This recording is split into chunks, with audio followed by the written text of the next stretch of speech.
Black African power. What's good? What's happening? A wild, organized lie. Defeats a disorganized truth every time. Woo-hoo-wee. Man, y'all already know what it is, man. It's God killing the house. And I come to do what I got to do, and I'm going to do what I got to do. Standing tall, standing strong. Hey, y'all know what it is, man. It's Bobby banging this bitch, man. Let's go, man. Look, first of all, man, I want y'all to get real comfortable and think about what this debate is going to be about. Dr. Reggie and Jabari Asaze. The ticket is $40, man. If you're going to the live portion, let me say it this way. If you want to see them live, these superstar debaters need to get there early, man. The address is 2279 3rd Ave, Harlem. The origin of the debates. The topic is your favorite topic.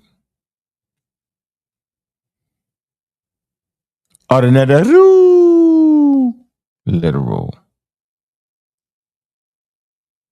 You can also catch it on the stream, man.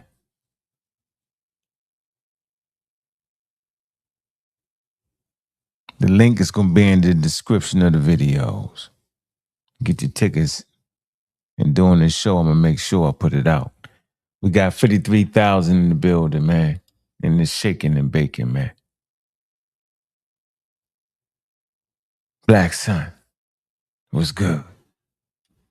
What it do? What it do? What it do? Black Panther, what it do? What it do? What it do?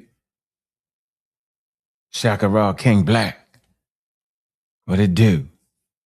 Lion Kings, what's up with you? Now King, Hotep, Mayat, Mita Williams, what's good? I see you, Mika. Free your mind and me. Yeah, that's a good one tonight, man. Y'all see the names? Y'all see what the game gonna be? High leverage. The damn thing was so high leverage, man, that I was reeling for a source, but I'm gonna make sure I got the source now. But it was high leverage, man. There's a lot of people on the panel, man. So look, let's get right into it, man. Big up to the community skeptics, man. Y'all know what it is. That's how we do it. For the first time in a long time, this was a road game for Jabari. Caught him on the road. He came to our home court. Will he hold up? Let me go back to the debate for a minute. And I was thinking, who the hell was I going to pick? I was saying, was I going to pick Reggie or Jabari? And I realized that when in the dojo, Reggie got stiffer competition. You say, well, wait a minute. Nah, Jabari debate, but on an everyday basis, man.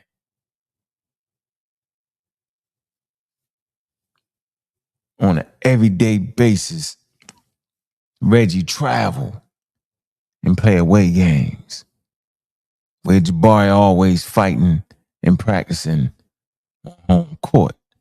The home court give you advantage with the referees calling fouls when you ain't even been touched. When the bombs is going off, boom. Y'all know how them bombs do. Jabari say something, the bomb will go off. No matter how wild it was, the bomb will go off. No matter how crazy it was, the bomb will go off. We call that an away, we call that a home game. The point I want to make here is Reggie being the dojo fighting away games. Man, he be getting beat up, but he got calluses. Jabari don't get that type of competition. He don't fight against the scientific community too often. Reggie fight against the community, the scientifically literate all the time. He take L's. But if you listen real closely to what he be saying these days, he's aligning himself with science and academia. You can just see it. You can hear it. Take your time. Now, Jabari can pick his fights. He ain't traveling around to different gyms, but he did this time. And I tell you, man, oh man, it's a good one. Let me say this though. Hold on. Protected by the Black Widow. Protected by the Black Widow.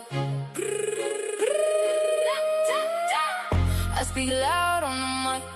Knowledge to the people. I speak loud on the mic. Knowledge to the people. Never following youngsters. They pull desert eagles. Never say this line again. I'm sipping Heineken. Always on my mind to win. I'm where I'm supposed to be. Black Widow protect me, feds lose again. Them nigga cheat to win. Dope fiend never win. Dope fiend never win. Dope fiend never win. I speak loud on the mic, like knowledge to the people. Promote the youngsters. They pull desert eagles, never say this line again. I'm sipping Heineken. When niggas break wild, no slack. I'm cutting like an axe. Kick door policy, cutting the tracks. Never been in a gang, but stay crewed up. We answer beepers, can't be tracked, computer hack. Protect the weaker, don't wear tattoos. But if I did, it be the Grim Reaper.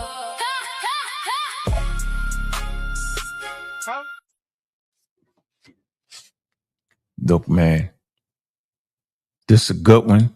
Let's get right into it. Y'all know what it is, man. It's how we do it, man. Let's go. So once they admit that they are indigenous Africans, why do we need to put the pseudoscientific racial construct on the indigenous people to make our point? I think the point has been made. And then we let WuJau. 1 second. Can you look at your text? I just need him to see that. Then you guys can continue. What happened? I just needed Ankh to check his text. Oh. Really quickly. Go ahead. I actually believe that as academia is now saying that ancient Kemet is an indigenous African society, that is in many ways scholarly victory. The problem is that some of us don't even understand what that means. And I think that Ankh, respectfully, I think that your conversations about whether they're Black or not, but they're indigenous Africans, that confuses people. It confuses people. When they say indigenous African, they mean Black. Who? The people who are saying it. No, the scholars who are saying it.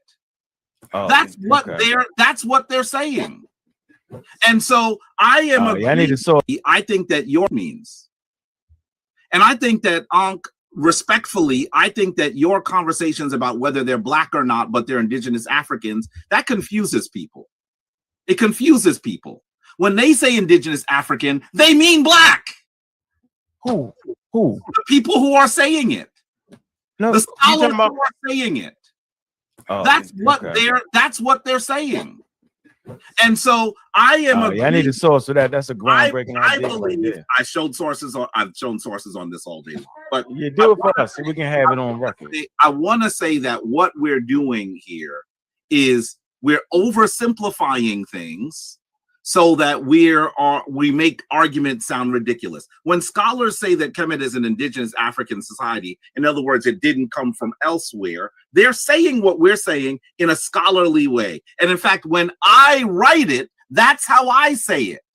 But I want to be clear that we're saying that those people who created the world's most influential, arguably the world's most influential civilization, were people that looked from elsewhere. They're saying so that we're oversimplifying things so that we make arguments sound ridiculous. When scholars say that Kemet is an indigenous African society, in other words, it didn't come from elsewhere, they're saying what we're saying in a scholarly way. And in fact, when I write it, that's how I say it. But I want to be clear that we're saying that those people who created the world's most influential, arguably the world's most influential civilization, were people that looked like the people that we call Black today. That is what we're saying. And I do agree that the word Black has weaknesses. I do agree with that. You've heard me say it before. Real quick. Go ahead, WuJau. You want to add something? And let me just say this: I use it politically. Let me, because you kind of I use it politically as you do. Okay. I don't think that the word Black is as good as saying African, for example. But all of these words are conceptions. And if I'm able to speak to people and say that the ancient Kemetic people were African or were Black, I'm hoping that they understand what I'm actually saying. So I think that we're not trying to, none of these social terms are perfect. None of them. None of them. Black is synonymous with African. Because I'm kind of on that same thing. Because you asked a question I was really kind of going to ask. I think what he just explained kind of draws a line where we fundamentally disagree. Is that you think that African is synonymous with black when we say that, whereas we don't view them as meaning it that way, right? Especially when you look at it coming from the old understanding, right? When they talk about Black Africa, quote unquote, back then, or no, Black Africa is now what they call Sub-Saharan Africa, right? That used to be labeled Black Africa, right? So when they say African, we are under this understanding and we think that they just mean African. They're not saying, they don't mean Black. They just mean African. So I think that's the riff between us right there. Who's the they? I need some clarity in your use of pronouns, brother. When the scholars say that Egypt is an indigenous African civilization, right? Because when you read how they describe them, they say that they say that the Egyptians are neither Black nor white. Where have you seen that? I'll pull this off. Pull that up. Pull it up. We can pull it up. 2023. You want me to pull this up? Yes, if we haven't seen that, we can pull that up. We can see where it is. I want to be clear. I'm talking about the scholars that are now clarifying that Kemet is an indigenous society. That's what we're talking about. This is current. Those scholars that say that Kemet is an indigenous society are not usually, they're neither Black nor white. That's not the same language. Those are people who try to say Kemet is a multicultural society. Like Uncle pull up. So we pull up the source. And Jabari, Go ahead. And first of all, let me shout out Joel, man, for that donation, man. Y'all hit that Cash App, yo. We're having a powerful conversation, man. You might not, next week you might find all of us fighting and cussing each other out. So right now, while y'all got the moment, man, enjoy this moment, man. It's gonna be respectful, and we're gonna get to the bottom of it, yo, for sure. Yeah, this is a beautiful moment, actually. Yeah, this is a good moment for us. We're supposed to always have these conversations, so we can get them straight. Look, let's get the first source up here for clarity that y'all have not been getting over the past couple years. And I promise you, this is going to change how you view the situation completely. All right? And so all we need to do is come here to the term Negro. Okay? All right. And I'm telling you this. around 1442, Portuguese first arrived in Southern Africa. All right. And I'm telling you, the term Negro literally means black. All right. That's when they did it. And it's simply, look, a description to refer to Bantu peoples that they encountered. All right. Negro denotes black in the Spanish and Portuguese, derived from Latin, niger meaning black. All right. Which in itself is probably from Proto-Indo-European roots. Niqui, to be dark. All right. Or night. Negro was also used in people in West Africa. Here you go. Look, used for peoples of West Africa, right? Old maps labeled, look, this is important, Negro land. All right, stretching alongside the Niger River. All right, y'all got to see what Negro land is. The funniest thing ever. So they made the maps of what they was calling. So they wasn't calling all of Africa Negro land. This is important to this conversation. All right, it say Negro land, Negrito, it's an archaic term. Look, an archaic term in European mapping. All right, referring to in European descriptions of West Africa as populated with Negroes.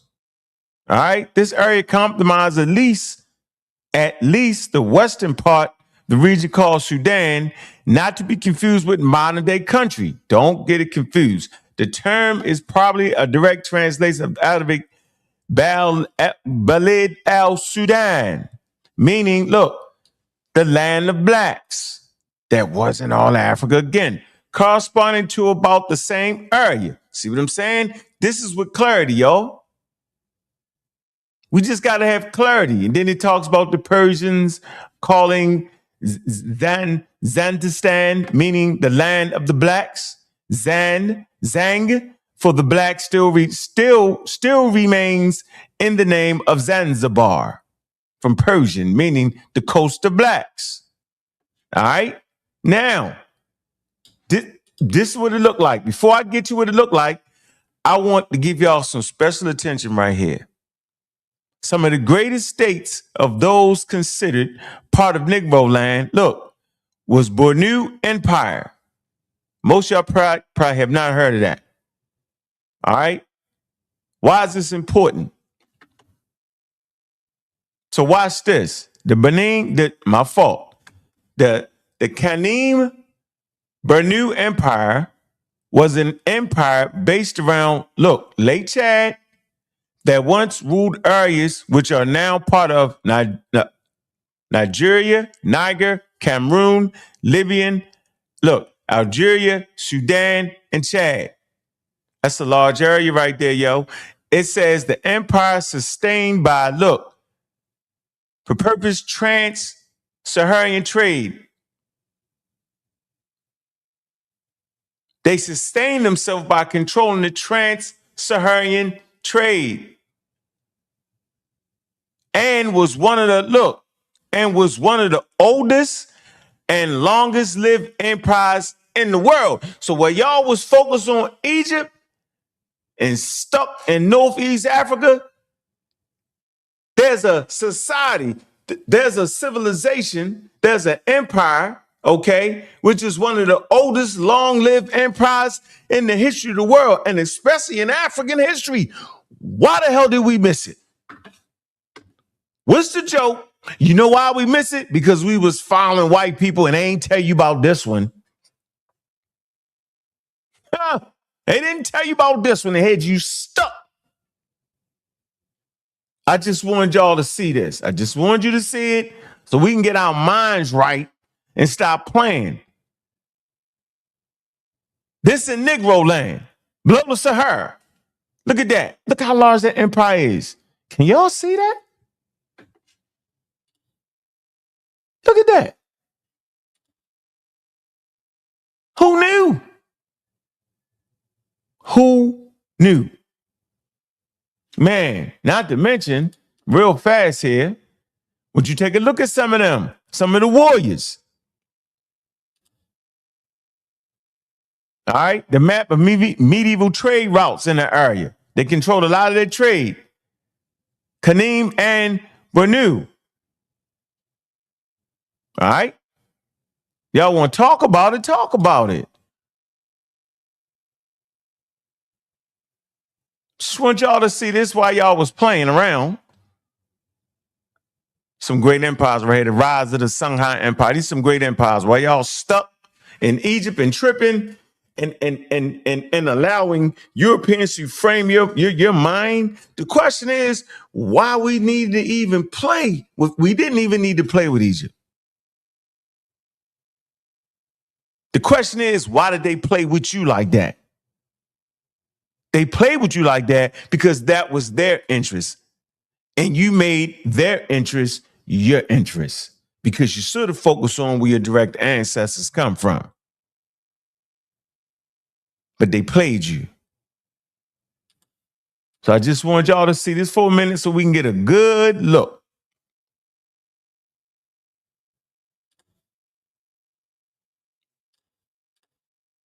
Let's get a good look and see what it is. Here go one of the last kings, one of the last rulers of Kaneem Banu Empire. Now let's get back to our scheduled damn programming while we playing. Now, Negro land again. Just so we can realize that, look at the daggone map. That's below the Sahara, Negro land.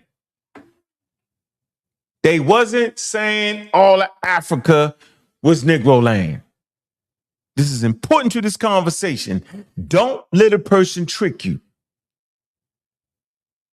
That map right there verifies my statement.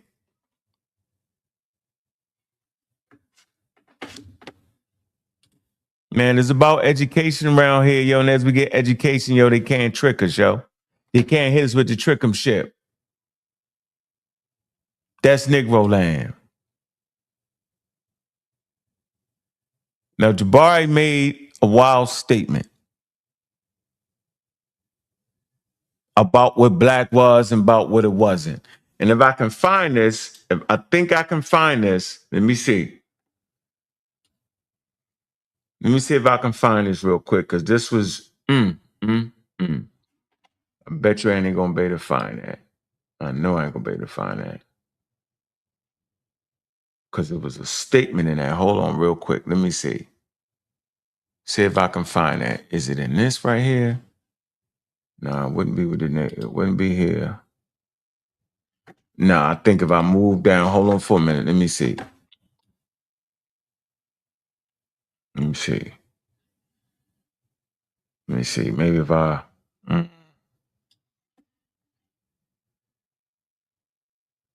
me see if I get here real quick. Let me see if I can find this. Because this is real interesting right here. I think I went to... Let me see. Okay. Now, this is a trip. Y'all see where I'm at? I'm the Negro, right? Now, this is a trip right here. This is something I know y'all didn't know. If we come to right here, United States, right? Watch this. Negro superseded color. So they was calling you colored. Now, Negro superseded that, look, as the most polite word for African Americans, look, at a time, look, when black was considered more offensive. And I just want y'all to focus on that for a minute and how your brain gets shifted. Negro superseded color, meaning they was calling you colored people and you preferred Negro as the most polite word. So that was considered polite, Negro. Color was considered a little wild. We started saying that's a little wild. Negro. Now watch this. Polite word for African Americans. Look, at the time, so at this time when you was making that shift to Negro, when black was considered more offensive. So if somebody called you black in that time period, you felt it to be offensive. That's wild. That's wild. Orders of Black History Month.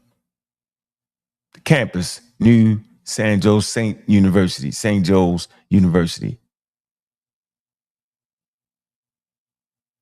That's wild. Now remember what I just did. All right, let me get back into the video, and then I'm gonna provide that source that Jabari think don't nobody have. Here we go. I find that to be very interesting there. All right, let's get back to it because it's gonna start cooking with hot grease. Let's go. Let go. So, hey, can I? Is my turn? Go ahead. Go ahead. Your turn. Go ahead. All right. I listen to a lot, and I actually appreciate Logic's, even though he was lengthy, but what he was saying has substance to it. So I think that people just got to be patient, right? So what I wanted to address, though, because a lot was said, I want to address there's two different things going on, and I think that we can hear it in the context of what's being said. One is that early Egyptology, and even beyond Egyptology as a specific discipline, there was definitely racism in academia, period. You have Hegel. I used to call people Hegelites, people who believe as he believed. You have him and his peers that felt the same way that he felt. Then you have early Egyptologists within the discipline that were very reluctant and denying the Africanness of the ancient Egyptians, trying to place them in the Middle East, even in Europe. So that's a given. But so the pushback to that, I feel that the pushback has been it's more hyperbole. It's been over exaggerated to push back on those positions, and it was done so incorrectly. Because Egypt at all times is on the continent of Africa, and the people were Africans. And scholarship, as you all have said, is definitely admitting that now in 2024, even before. That's there. Now there's another discussion about the blackness of everything. And I said before that we all should know by now that the racial constructs of today are an emergence of a modern society. It's a modern social construct. And beyond the Egyptians being African and an indigenous African civilization, the overextension is to now make them Black by bringing them into our modern social construct and the mess that is there. So ancient Egyptians are not African Americans. And what it boils down to is that people are, when they say that they're Black, they're not explicitly saying this, but they're trying to make the ancient Egyptians African Americans or like African Americans. And I know, Jabari, you're shaking your head. I'm not saying you are, but I'm saying in my experience, I've been doing this for a long time, just like as yourself. And I've talked to many people that are equating Egyptians as African. Not saying that they are, but they're saying that, okay, for example, people say ancient Egyptians are our ancestors. And when you ask them you try to tease that out and ask them to qualify that, they really can't do that.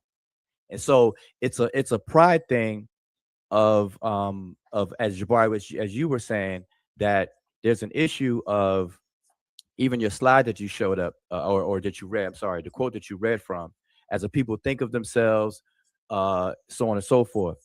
So there's a push to be proud of who you are. And at the time, in the 60s and 70s, James Brown said loud, "I'm Black and I'm proud." Black is what people were called. So the issue was, instead of looking down or taking on the pejorative nature of Black and Negro and nigger and all this other stuff that is in our recent history, the whole movement was, hey, just be proud of who you are, have that self-esteem. And because we were calling Black, it became synonymous with say it loud, "I'm Black and I'm proud." But it's really be who you are and be proud. And so what we did, we flipped the negative aspects of Black and flipped it and made it a term of endearment. Same way as modern times, as a lot of women out here now have flipped the word bitch and hoe and stuff like that. we all know those are pejorative or negative terms, but now it's terms of endearment, and people seek to be recognized as such. So to identify as a flipped negative now to a positive when it doesn't have to be this way is one thing. Then to retroactively fit it into an ancient civilization creates a even bigger mess with everything. So I think that people should just be satisfied that ancient Egyptians and ancient Egypt are on the continent of Africa, and it's an African civilization. Move on from that and dig into the genius of the ancient Egyptians and what they've contributed to the world to this very day. And we can learn from it, mine from it, and see if there's anything that can apply and be utilized today to help our situation, whoever we define as the our, and apply that and toss the rest. Yeah, I want to hear you, Jabari. I want to add something right after whoever gets done talking. Just real quick. Can I say something? I would just let me ask a question for thought and then not go into a large conversation. You said that we should just focus on the excellence of the Kemetic society. Why not just focus on the excellence of Greece and Rome? Why not just do that? If the ethnic background, the racial background of these civilizations does not matter, then let's just focus on Greece and Rome. Done. Let's not spend time doing this. You ever caught an airplane before? Let's just do that right now. We still haven't dealt with. No, wait, hold on. Let me address that. Wait, let me address that. See, that's a kind of I don't even know what you call that. That's the ad absurdum argument is what it's called. Yeah. So here's the thing. Right. And I know I'm using it. I just want to use it. Okay. I'm glad you acknowledge that you're doing it. It is. Okay. It's ad absurdum. It is. Okay. So, but here's the thing. A people don't have to be black in order to require us to study them. Okay, because that's the flip side of what you're saying. It's like, okay, if race is not important to that, why not study Greece? Why not study whatever? That's not what it's about.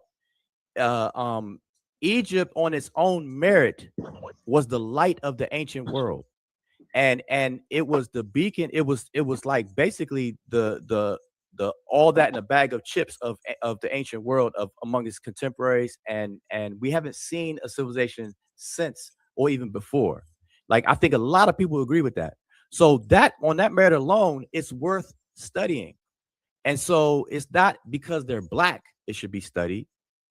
It's studied. It should be studied on the merits alone. And they formed a whole discipline out of it, Egyptology. So we can study it without it having to be black to speak to your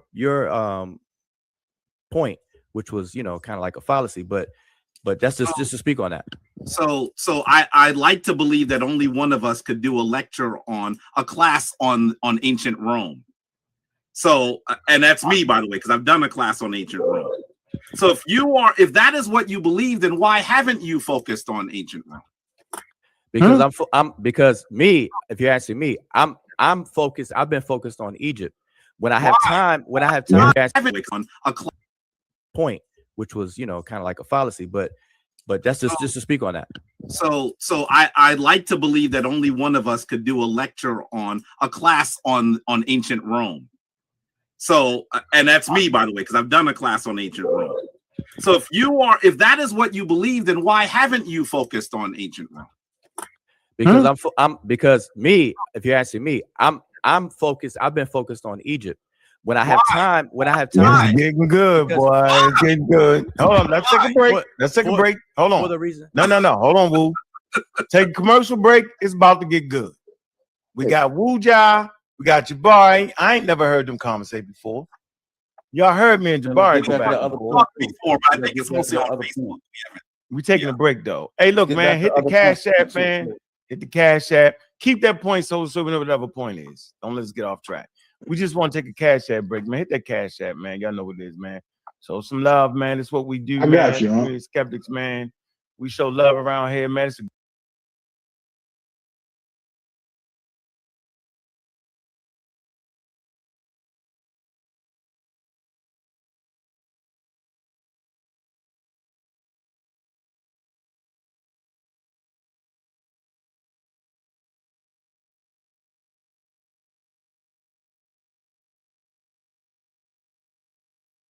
great conversation that was actually spurred by me and Logic. He called me getting on my damn nerves. But that, I got you. Yeah, all right. But yeah, Can I this ask is you what a we question, Ankh? Yeah, I'm going to do my little break and then you can do. I'm sorry. Go ahead. You can definitely ask the question. Go ahead. Here we go, man. A little DQ for y'all, man. Show some love, man. Y'all know what it is, man. We doing our thing. Appreciate everybody, man, for the high level conversation, man. We're enjoying the discourse, man. Man, we got some high power speakers on here, man. Y'all know what it is, man. Everybody in the building, man. Show some love, man. Y'all know what it is, man. Community skeptics. Y'all know what it is. Man, drop that link. Move cash that money, man. Show some love, man. Y'all know what it is. Support the channels, man. Community skeptics. Nothing better move but the cash that money. Y'all know what it is. Yeah. Right. Hey man, nothing better move. Look.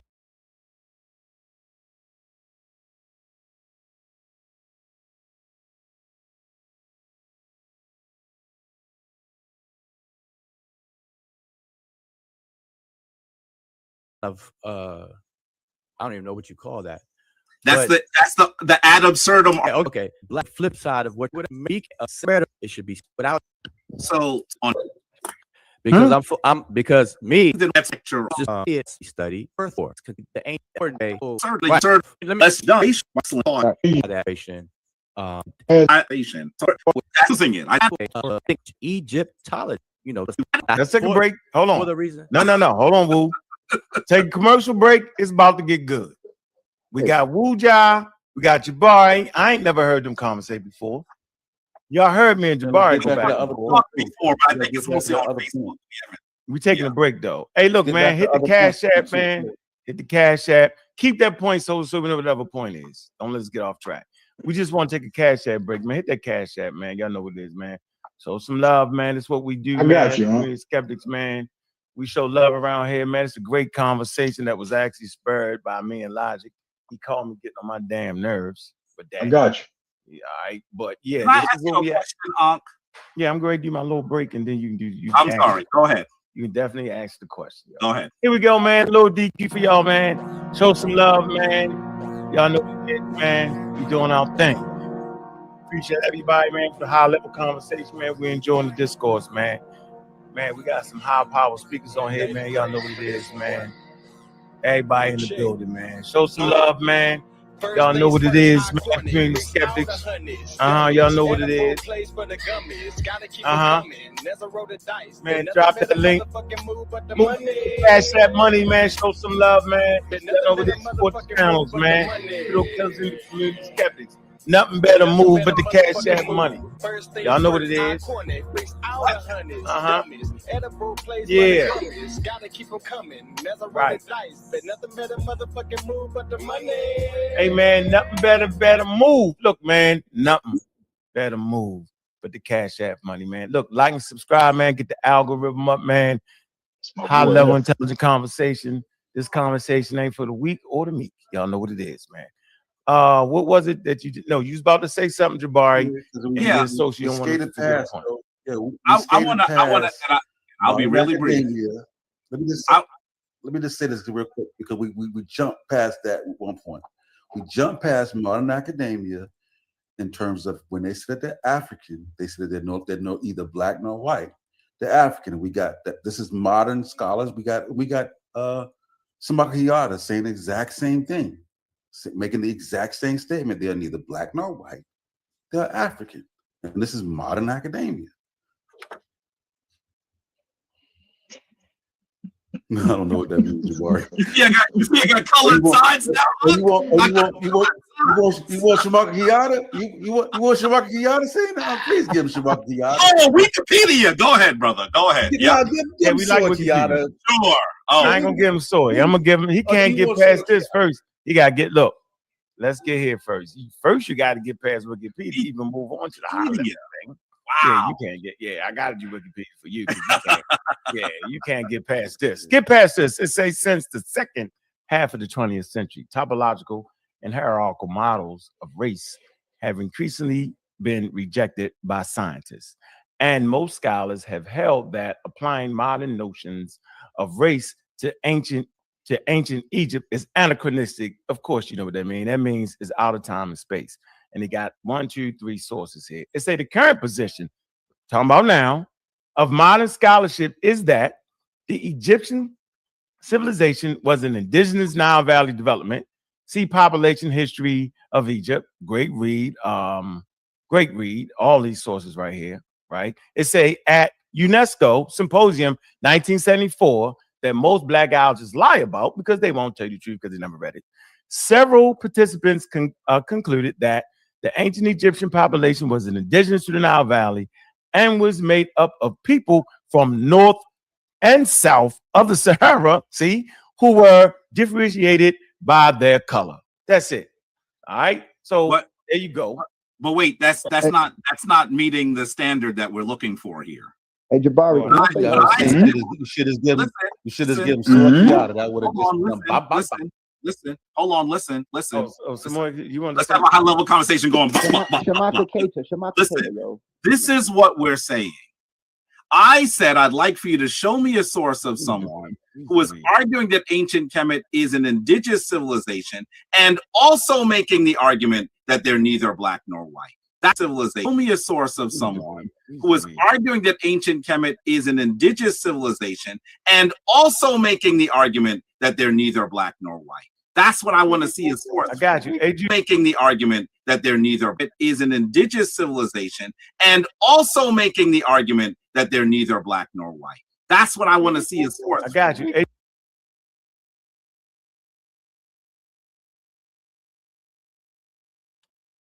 That's what you want to see. I told you it was a high leverage situation, right? Here go the source right here for y'all. All right. You see what he wanted to ask for. He wanted to ask for people saying they was indigenous, right?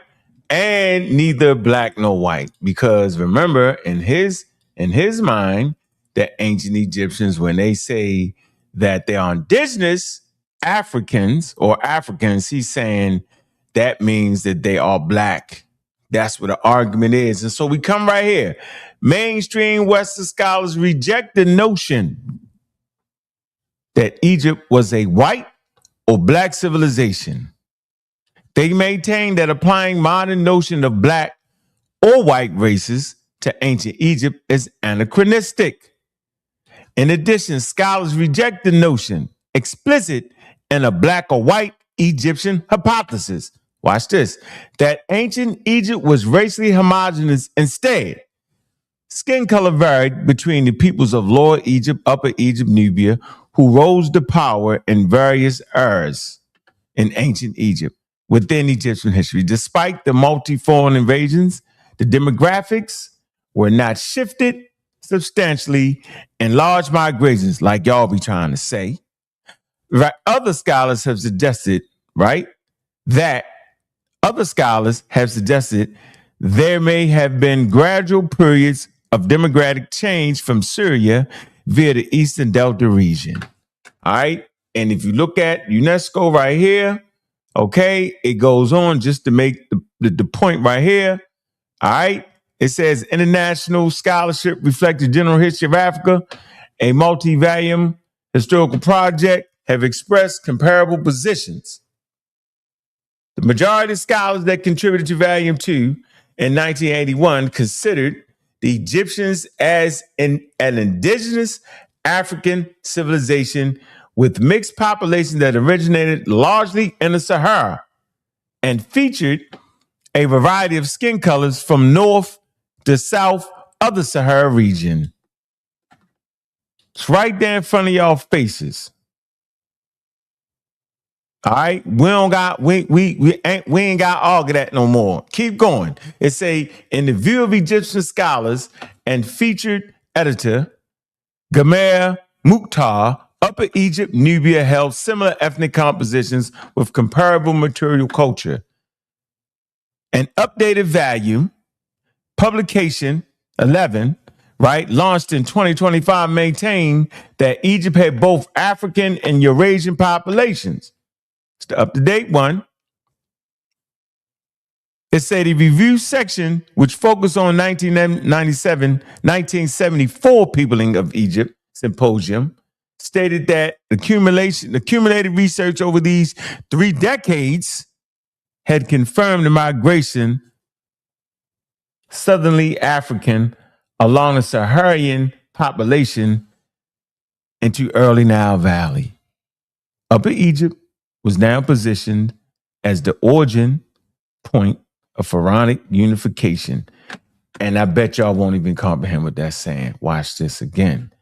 Upper Egypt was now positioned as the origin point, of pharaonic unification with supporting archaeological, anthropological, genetic, linguistic sources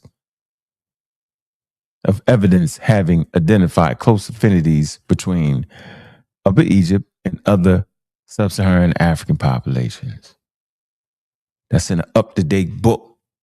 I'm just trying to figure out 2025.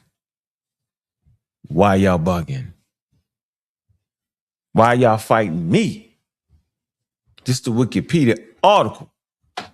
Give Jabari and them all they want, but yet they will still come up here and flim-flam you. Once again, he wanted a source that said they wasn't white or black, but they was indigenous to Africa. And I just read all that. Why are we fighting? The real point is, why they capping? That's the real point. Man, boy, I tell you, here we go. Starting to cook. Pay attention. Hey, Juju, where you at, Juju? Wikipedia is a really good start. Break out somebody out of Black joint. All right? Okay, give You me know a what I'm talking moment. about, right? Go get Wikipedia, that. hold on, folks. I'm speaking. I'm almost done. I'm not gonna. Sorry to break your ain't bill, tricking Jabari. who? The disrespect. This is not long. I just want to be clear. No, you good. Go ahead, bro. Go ahead. But other people are like chatting. One of the things that I think we have to do is we have to be able to make sure that we're making those two arguments together. Because I have been watching the arguments on ancient Kemet since the 80s, right? And they've come in waves. This new argument that ancient Kemet is an indigenous society that is now more popular. Still not, everyone's not saying it, by the way. Everyone's not saying it. Because I actually confront the ones that aren't, right? David P. Silverman, holla at me. Anyway, I want you to recognize that there. You know what he's talking about, man? It's a consensus now. Maybe Jabari lose his job in this community now. Because we don't got to hear people hound about what Egypt is and what it's not. They reached a consensus. If y'all knew anything about the Cairo Symposium, man, it was like 4 or 5 years of research in Egypt that they was doing to even get to the Cairo Symposium. Maybe we don't need people faking us out no more. Maybe we can just go right to the documents. Crazy work. Trying to tell you. Let's go. There are a lot of people who are not saying that. But what I want us to do is recognize that for most people who are arguing that ancient Kemet is an indigenous society, they are also saying we're talking about those Africans that have been there since the beginning of time. And I'm looking for you to show me a source of someone who is acknowledging that it's an indigenous society and then saying it's neither black nor white. Because those are what happens there is there was another stage in this argument that happened in the early 90s where some scholars were saying it was a multicultural civilization. And in that sense, they were the ones making the argument it was neither black nor white. So when I hear you put those two together, what you're saying is you're merging two different groups of people who do not agree. Hold on, freeze right there. I'm using my voice to raise my hand. Hold on, when I get a Logic. chance to Hold on, talk. Logic. WuJau got a source up there. All right. Definitely talks about that from Cambridge Press. Where's the source? Right there on this thing on, you can see it. Race and y'all using covers of books as sources again? No, we good. Come on, bro.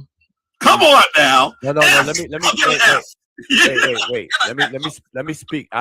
You I funning don't, already, I yo. don't, You hold know up. you in the crosshairs though, yo. Come Wait, on, you know you about to get one knocked second. out. I'm gonna let you have it. He getting Yeah, nervous. Wait, He getting let me nervous. clarify. Getting Let me nervous. clarify.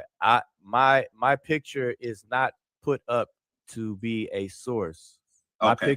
picture is put up just simply as suggested reading because we're talking about these things. So as Okay. you all are talking and I'm patiently muted, I'm just showing these book covers as to get people familiar with these titles. I got you, brother. That's good. Yeah, that's it. Just to clarify. Because usually what happens is when people say they're indigenous Africans, then the next thing they do is they begin to connect. And you've seen this on because you've been mentioning some of it. I just don't know how your argument got so convoluted. No, that's not what we're doing. Listen. When I say they multicultural, they are different cultures in Africa, bro. I don't mean like a whole. You tripping with that? Like you're not the one making the argument. Let me finish. When they say multicultural, right? They preface it with indigenous. So you already know you're talking about multiple culture. Hold on, let me finish, Jabari. I mean, it's already, come on, yo, we at the level right now, at least in what we're doing in the conscious community. You're supposed to understand that when the daggone museums, right, and the sources we about to provide, they're talking about indigenous cultures in Africa. They don't frame it as if it's one big androgynous culture in Africa. That's ridiculous. That's complete foolery, right? So indigenous African culture, we're talking about different groups coming together to form Nile Valley culture, right? Multi-African cultures, yeah, I'm saying, having different ideas culminating on the Nile Valley. That's what they're talking about, Jabari. So, I agree with you, but that's what they mean. But that's not. I'm not saying you. No, that's the link is in the Discord. I said there were waves in the conversation in academia. I wasn't including you in that conversation. Yeah, but the wave is not there no more, though. The wave is clear what they mean. Brother, that is not true. There are I got you. I got you. There are people who are still making this argument that ancient Kemet is not an indigenous African civilization. You're right. Guess what? You're right, Jabari. Civilization. And these are people with PhDs, people with chairs. You're right. You're right. Some of them. You're right. Jabari. So why? Hold on. Don't nobody say. Don't nobody jump in. Hey, Jabari. I'm saying you're absolutely right. But sorry to tell you, that's not how science works. But let me finish. We're not disagreeing. Let me finish. I'm gonna say this again. That's not how science works. There's a consensus on the topic, and the consensus is that the Nile Valley civilization is indigenous to Africa. That is not the consensus. Why you made that up? That is a consensus. It is not that up. All right, but go ahead. Later, the source videos in the Discord, huh? It's not the consensus. There are a lot of people who are saying other, and you're defining multiculturalism. By the way you defined it, I would agree with you. I'm saying that's not what they are saying. When they use the word multicultural, they're trying to say, listen, I'm going to look for a quote. But Bob Ryer is one of the people that says that. One of the folks that was popular mostly in the 90s, who is still active today. And when he uses the term multicultural, he then actually connects this. He says, "Why don't my black students in my class look at Nubia? That's a society that they can see themselves in. Ancient Kemet is a multicultural society." That's the argument that he's making. And I swear, if we weren't in the middle of a conversation, I would actually find him saying that is a consensus. Verbally. No, I'm not saying that's the consensus. I'm not saying that there's a consensus. I'm not sure. Now listen, I'm not sure if I would argue that there is a consensus. It's crazy. What I am saying is that there's a battle between one group of scholars that were mostly popular in the early to late 90s, and another group of scholars who are now really, really advancing a very different argument, one that is based in the best science. And so that other group of scholars is losing that battle. But to call it a consensus, I think would be hard, because some of the old scholars from the 90s, they're the ones that have the chairs. They're the ones that are in charge of whole museum collections. They're the ones that have dozens of things that are, and they're still active.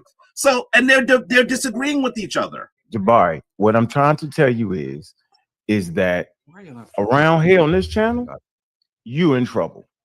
I'm trying to tell you that we clearly understand that science is slow to move. anthropology, all that. And I'm saying with the incoming generation of young scholars in their 50s and 40s, I'm saying Egypt is an indigenous, multicultural civilization talking about cultures in Africa. And you don't have to leave out the Levant, right? With those people that migrated in, you don't have to leave that out. That's fine. It's what populations do. They range at borders. There's no border. There's none of these things. So when we say it, we're talking about with the available science is saying, we don't need everybody to say it. That's not the conversation. You might can get that off somewhere else, but for here, brother, we're saying that the field is moving towards the indigenous African civilization because now they got more archaeological research. I'm gonna bring it up. I got you on that. I'm just thinking also. Can I say something? Hold on, Logic. There very well may be people that say what you're saying. We're not disagreeing with that. So I got a 2024 text. I'm gonna bring that up, and I got you. Go ahead. Somebody. But you're making it sound like what you just said is an. Amir, I'm gonna be real quick. Wait. Let me just say. You have to be clear. You made it sound like what you just said is in opposition to what I've said. You're making things that we agree on, and you're pretending that they're things that we disagree on. There is a new cadre. I just said there's a new cadre of scholars that are coming in. People that then? And so why did I become the Uncle Tom? And then why did I become against anti-blackness when you know that's what they're saying? Ain't nobody coming to bed putting in the museums. Video in the Discord, General Public Chat. It's simple. 4 minutes long. Mark the article. I didn't. That was a lot of words. I didn't understand what anyone just said. Jabari, can I say something? Yeah, go ahead. Go ahead, Amir. I'm sorry. So indigenous. If you understand science, the Africans are genetically diverse in genetics and in morphology. So when you say that the indigenous, which is obviously black, in some cases the population in Northeast Africa can look fairly distinct from populations in Southwest and Central Africa. Sure. So when you say, listen. So when you say indigenous, the population in North Africa could be indigenous, but look drastically and phenotypically distinct from populations in Congo or even Sudan. So, for example, I'll give you something in craniometrics. If you study C-long breasts, race clusters and clines, he says in the morphology, that's a source, the population morphologically fits in line with groups from Southern Europe, Southwest Asia, and Northeast Africa, morphologically.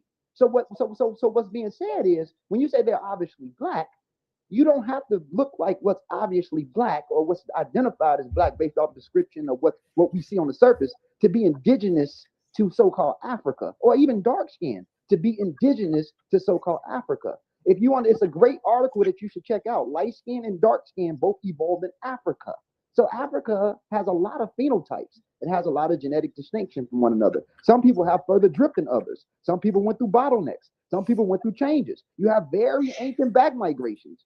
And it's like we deny all that just to say, oh, they're black. But in reality, they're not. What have you said that is in opposition to what I have said just now? Because what you said, Brother Jabari, initially you said indigenous, which means black. That's what you said. You did say that. Listen. I understand the ad absurdum argument. Possibly you don't. The reality is that when scholars are talking about indigenous Africans, they are generally meaning what we call black. But who would say, you and I both travel on the continent. You think you have to talk to me about the different phenotypes that are present on the continent? Hey, Jabari. What we're saying is, wait a minute. Let's be clear. Let's be clear. I'm being clear. No, wait, let me finish my statement. I know you let me finish. You were talking and I let you finish. Let me respond after you finish. I didn't say you couldn't respond after. Okay, go ahead. Go ahead. I let you finish and now I'm trying to respond. Go ahead. Nothing you said I disagree with. Okay. You all are posing things that I agree with as their rebuttals of what I've said. Okay, but Jabari, what I am saying to you is, for an extensive period of time, I showed you a source on the screen from George Wilhelm Hegel. For an extended period of time, scholars, notice my air quotes, have been attempting to say that ancient Kemet was in the province of people who were not typical to the continent of Africa. I'm not saying that, and I know that's a really, really sloppy statement. It's not my statement, it's their statement. Because they would say to you that an African is someone that has the tightest curled hair, the widest possible nose, and the darkest possible skin. Anyone who has studied Africa or even visited Africa knows that there's great phenotypic. If you go to Central Africa and you look at, for example, someone like the Khoisan people, and you compare them with the people of Kenya, I mean, you're looking at someone who's routinely under 5 feet and someone who can easily get over 6.5 feet. I mean, very clearly, we're not saying that that there's great phenotypic variation on the continent of Africa. That's not what we're saying. So Jabari, that's not what they're saying. You're not arguing with me. You're arguing with them. Jabari. They're the ones that said that the ancient Kemetic people were not black. They were Asian, they were European. And I think that's a lot of what you are doing is confusing. So now when people mention indigenous African society today, the next thing they do is they say that there are lots of connections between Kemet and Nubia. They say that they talk about the Green Sahara, talking about Africans who traveled all the way across from east to west and west to east, that they're actually saying those people that we consider Africans today are the same type of people that populated, that created and populated the world's greatest society. That is what they're saying. The other scholars are not in their camp. And for you to make it sound like everyone is saying it, by the way, there's someone in the chat named Pure Black. Please go back and talk to your mother because she's embarrassed right now. Whoa. She's embarrassed. Jabari, don't do that. Don't do that. The other chat, because there's someone in the chat named Pure Black. Please go back and talk to your mother because she's embarrassed right now. Whoa. She's embarrassed. Jabari, don't do that. Don't do that. The other chat, the other chat. Yeah, y'all ain't never seen Jabari on the road game before, huh? Y'all ain't never seen him on the road game. Whole different guy. Whole different guy on the road, man. You know the road crowd, that road crowd gets you up. That road crowd be on you. They be boo, boo. They be throwing all kind of shots. You know that's the damn game I fight with Sardnet and them. You already know the chat be killing me, but I take it. Huh. He gonna come out, he gonna get unraveled. He gonna start that somebody done pulled that thread. Watch. It's coming. Say something about the chat because your mods aren't. That's why. I mean, your mods are good. hold on. Hey, Jabari, so are you saying that? No. I gotta moderate. I do want to say though, brother Jabari, we been getting ripped to shreds over on that other station. So and you respond over on that goofy channel. Right. And you respond just like I'm responding. Stop. But I'm not using profanity and insult. Hey, Jabari. So no, it's come on, man. Hold on.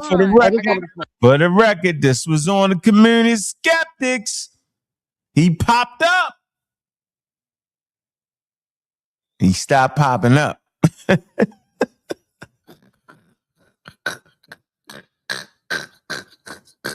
You don't get that extra call you looking for when you go to the rack. Go to the rack, we bumping them. Refs ain't calling. Yeah, I mean, they say you traveling, they booing them. Yeah, he's surrounded. You know, like I be surrounded. When I play that away game and the bombs be going off out of nowhere. The bombs come out of nowhere. Somebody will say something wild and the bomb will go off. Don't even gotta be right. Shit. Yeah, I like this. Yeah. And I'm on my best behavior. Just keep watching. It's gonna get worse. Yes, sir. Moderate. Y'all Yeah. gotta I just let want to Amir Yeah, and make it brief. People on the panel, y'all got it. You know what I'm saying? Like, Yeah, quick. It's gonna be quick. and it's time to break out the sources on Jabari. Yes, I'm gonna be quick. Time to break out the So sources. 2018. Now it's time to end the charade. So Go ahead. 20. So when you say there's proof based off 2018 studies studying ancient North Africans, an ancient Near Eastern population has been there for a very long time. When you look at certain toolage after the Haflin culture, you see pre-Neolithic Levantine signatures in that portion of Egypt or Africa for a very long time before the inception of what we know as dynastic period Egypt. So you do have a multicultural population that did create a foundation in that portion of the world. No one can get past the genetic signatures that has been found, and no one can get past certain animals that we see and certain tools that we see that's in certain portions of the world that's not that bridges right there. So what I'm saying is that it's indigenous, but it does have some non-African populations that did back migrate. It's there, but it happened right there. It formed right there. It's shaped Show us right your there. source. Show us your source. 2018 study. 2018 study. Show us your source. Show us the source. 2018 studies of North Africa, Ibero Maroons, and Separate. That's not a no. You can't just say the source. Show us the source. Show us the source. Okay. I've read the scholarship on that. Okay. So read the article and see if it says what you just said it said. Okay. I'm gonna get my source, and then I'm gonna let them play this. Okay. I got you. You're not gonna come back with that source, y'all. Yes, I am. I see it. I mean, anybody can look it up. What he just said it said. Okay, I got you. Stay right here. Don't leave the panel. No, I'm not going nowhere. It'll be hard for you to get back on. Okay. Yeah, I got you. All right, it's time. Can I speak to this? This was shown on the screen. Yeah, go ahead. All right, so we dropping. So anybody having a conversation from this point forward, you can have a scholar making a point. We cool. You need some paperwork. This is what we doing moving forward. Because this one the game. Now the rebel about to meet the road. Go ahead, WuJau. I see your source. Let's go get it. Okay. Earlier on my screen, I was showing the book covers of books that I advocate and recommend to people to read to help out with this larger conversation that's been going on for quite a while. And so one of the books that I showed, I'm actually showing you pages within the book now. This is the book, The Ethnic Identities in the Land of the Pharaohs by Erosh Maddox. And we did a book club when it first came out in 2020. This is a 2020 publication. And we did a book club and we walked, everybody that participated, we walked through the entire book and had some good discussions. And I definitely recommend everyone that's concerned about this issue to get it and read it. It's very cheap. It's available on Kindle. But anyway, to the point, there's a chapter 2 called From Race to Culture and People, Egyptology of the 19th and earlier 20th century. In this first section, he starts off by talking about Egyptology and scientific racism. And I just quickly, on the spot, I want to point out a few things here that's pointed out. And here in this section here, in number 2, I don't know if y'all can see my cursor, but over here on the right hand column, number 2, I'm just going to read this because this is interesting. I mean, the whole thing's interesting, but I'm not doing a service. It's too many people on the panel for me to slow things down and hog the mic. But I just want to point out a few things. So here it says, 2, it says, there's no biological validity for the racial construct. And then this book is well sourced, by the way. So you see all the clickable sources and things. For example, M. Hefney, an Egyptian immigrant to the U.S., considered himself to be black. Considered himself to be black. According to the rules of the United States government on race and ethnicity from 1997, all people originating in Europe, the Middle East, and North Africa are classified as white. Hefney filed a lawsuit to change his official classification from white to black. Ancient Egyptians did not have the concept of race, as their attitudes towards people were based on cultural status and not color. And there's another source. Therefore, the concept of race, although paramount for Egyptology of the 19th and earlier 20th century, has no scientific credibility in modern scholarship. Section 2 of this particular book deals with the problem of race and scientific racism in Egyptology because, although not based on modern anthropology, these concepts continue to exist in one form or another, even in some recent works. So this book is pretty thorough on that. Like I said, I don't want to hog, but let me just see if I can find another spot that was interesting while you were talking. I found it. You got it, because I got a source. I'm ready. I'm cooking with hot grease. Come on. Okay, just real quick here. It says from race. That's what I just read, wasn't it? Book of Gays for Species. Scientific racism.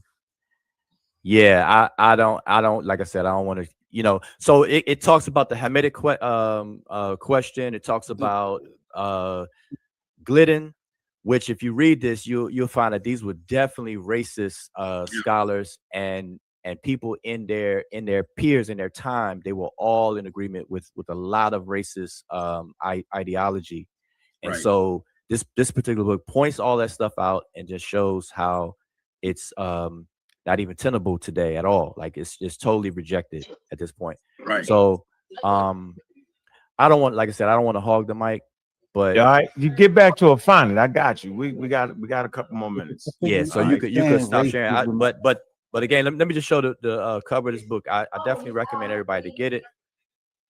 If I can even get to the first page. But the cover of the book is this one. Ethnic Identities in Atlanta, Pharaoh, Hiroshima. And matter of fact, we were going to actually interview him, but this is just a side note. And he agreed at first, but then he changed his mind because of the behavior that he saw in associated YouTube channels with this particular topic. And I just want to point that out, that, collectively, I think that people need to do better on this conversation when they're on YouTube, because it's not looking good when people are fussing and bickering and you got all the drama in, because these scholars, they want to participate, but they're not gonna do it if they feel like it's messy, and I feel the same way. So I just want to point that out. I agree. Where you at, Juju? Let's go. Let's get it cracking, since you can't find the black one with Samantha Kiyata with the genetics of African. I dropped the video in a private chat. I dropped in the Discord. No, yeah, we got no. We're gonna play the video next. We got you. We're gonna roll it. That wasn't it in the back chat. Like I put both of them back there. You didn't look at it? No, we good. I want you to read it. It's your turn to read it. Here we go. You see it. Yeah. And we'll disclose the source. Do I need to make that bigger? No. You got it? So is Egypt black? Most of the people asking the question today are Africans and African Americans who would like to claim early Egypt's accomplishments for themselves and other members of their own race. However, this question assumes two premises that are patently false. The first is that there exist, or there once existed, biologically distinct and pure races whose characteristics can be easily defined. Second, the questioners generally believe that there is a link between what they regard as race and cultural achievement. Science has shown that both premises are incorrect. Continue. That is a racist article. That is mad racist. Now all of a sudden we are the ones that have created this race controversy. Why are you doing this in the middle of reading a soul show? No, well, I'm sorry to interrupt. Didn't WuJau just tell you them people don't want to come? People like you act like that. I'm sorry. I can see you the one that's keeping styles off of YouTube. I'm gonna shut up. But I'm on my best behavior today, and you bring it out. You are, Bobby. There you are. I knew it. See, on something that is you got the mic. They be like, yeah, and then the bomb would go off at that point. For real, I read that. When I read that paragraph, I was upset. I know, but you should at least finish it. Not at the reader, at what was written. That's what I got upset. Wait a minute, Jabari. It's our turn. We literally have Shamarka, Kiara.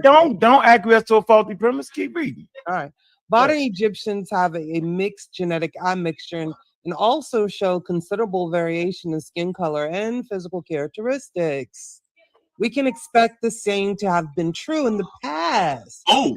In Egypt today, skin color gradually changes from predominantly tan or olive in the Delta to an almost blue-black near the Nile's sources in the South. Other physical features vary along the same continuum. Therefore, some ancient Egyptians looked more Middle Eastern and others looked more like the Sudanese or Ethiopians of today. And some may even have looked like other groups in Africa. Skin color, hair texture, nose size, and other physical characteristics often employed in determining race could vary significantly.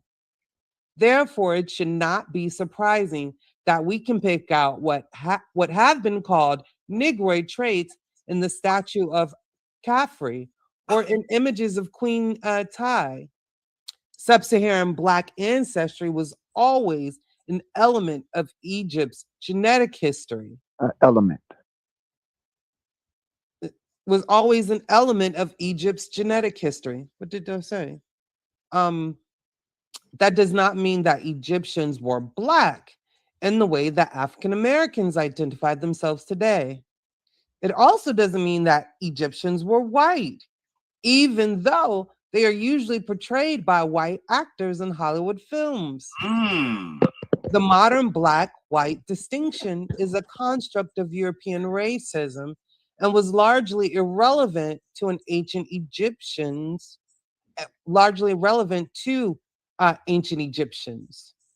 The best we can say is that Egypt was a unique civilization with genetic and cultural ties linking it to other African cultures, to its south and west, and to the Mediterranean and Near Eastern cultures to its north. I like that part where you said element. Element. Are you reading more or element? There you go, right there. Can I respond? No, let me say something about this. This is where modern academia is. This is a great book. I want to show you exactly the source we was using, so maybe you can add it to your library, Jabari. I don't want you out here lacking in these streets, right? I want you up on. You're going to show another source. Can't I respond to that one? Yes, you can. You will get a chance to. Okay, I got you. I'm not going to do that. And it talks about the article also talks about Diop's and the great job he did and all that. I just didn't want to get into all that. Could you also tell me where that last source was from? Because you just started reading. Look, here you go. 4th edition. Okay. Ancient Near Eastern History and Culture. There you go. Right. Okay. All right. That's it. That's a great. That same book is coming in the mail. Wow. Yeah, get that. That's a great. You got that coming in the mail? Yeah, because I have a relationship with Routledge, so they send me the books for free now that I'm a professor. So that's right. Coming in the mail. Well, you're a professor. You act like it. Act like you understood what you. Oh, stop! If you're a professor, you know the damn well what they were saying. Ankh, I need to respond to that. Hey, Jabari, I'm going to give you a list of books that I need since you're getting them for free. So give me the hookup. Right. Seriously, if there were some books you wanted access to, depending on the publisher, I might be able to help you do that. Y'all heard it here. Sometimes I'm able to get multiple copies because I use them for class. Hey, Ankh, you got that? Hey, Ankh, you got what I sent you in your text, right? Mm-hmm. All right, good looking. I got you. And we got this video we want to strike. Hold on. I don't want to mess this up. All right. Can we respond to y'all? Yes, go ahead. No, go ahead. Go ahead. No, go ahead. Go ahead. First of all, let me say that article was extremely racist. Extremely racist. And if you're not able to see it, let me explain. Let me explain how it's racist when they gave you. Have tried to dispel. Hold on, listen. They tried to dispel the conversation and all of the discourse around race and stick it on African Americans. Like it's African Americans that created this crazy bit. And then what they did, wait a minute. Then what they did is later they tried to say, well, most of the people that were that are depicting the Egyptians are white. But this is really African Americans. That's ridiculous. This debate over Africans and people who are darker skinned contributing nothing to civilization is their artifice. The artifice of academia, European descended academia, to try to make it sound like it's African Americans that don't understand is offensive. And in addition to that, I think that we have to recite what we're citing here, because now y'all showing sources, but do you not understand what sources we're supposed to show? The contention I made, which you were supposed to show sources for, which that article, the last two articles does not do, by the way, strike, was that the people who are making the argument now, these nascent Egyptologists. No, Jabari, I showed you. Jabari, hold on. Whoa. Wait, Jabari. let me finish. The way the source addressed black and white. No, that's not what I asked you to do. Yeah, you said show a source. That's not what I asked you to do. That is not what I asked you to do. What'd you ask me to do? What I asked you all to do. What I asked you all to do is I asked for you to show me the scholars that are now arguing that ancient Kemet is an indigenous society and then saying it was not black or white. That is what I asked you to do. So you didn't hear her read that though? Wait a Now minute. just play the video, Bobby. Wait, hold on. We're not gonna play crazy now.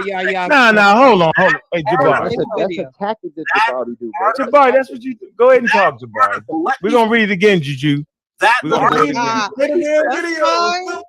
article simply says. It simply says. Listen, literacy is important, and I'm beginning to question it here. Wow. Oh, because hell no. Does not say what it simply says. Listen, literacy is important, and I'm beginning to question it here. Wow. Oh, because hell no. Does not say what they're doing. Neither of them do. Oh, okay, Jabari. Then what I would ask you to do at this point, Jabari, is hold on. We're gonna come back to the space. Okay. All right, and then give us an apology because I don't want to cuss you out. I want to keep everything right here.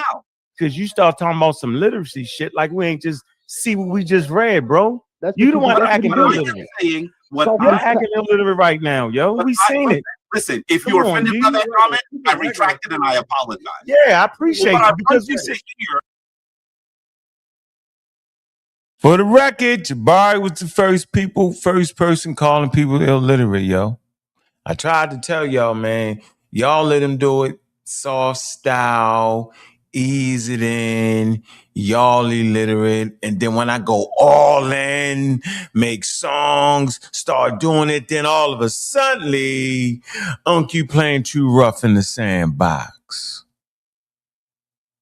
All of a sudden, Unc, why you saying people can't read? All of a sudden, the pious priest can say it, and nobody says nothing. Then y'all say, Unc, you crying. I ain't crying. I ain't hating. I'm a participator. You can't measure my response. I might do this for 10 years straight. He can't read. It ain't me. It's right there in front of his face. Talking about how race is a social construct. They not white, they not black, but they're indigenous Africans. What are we talking about here? Man, I told you, I ain't gonna start it, but I'm gonna sure as hell finish it. Y'all in here, man, hit the Cash App, man. So let me see how many Cash Apps I got. Because it's about to get real critical in here. Real critical. Got 200,000 people in the building, man. Let me see who's showing some love, man. Let me see. Guess how many Cash Apps I got? Not one. I'm shutting it down. Y'all ain't even got to see the rest of the video. I don't got time for it. Y'all playing. Nope. We ain't doing it, yo. No, sir. Nope. Y'all playing. Playing the game. This ain't free TV. Free scholarship. Free watching go back and forth. Ain't nobody cussing nobody out. Yeah.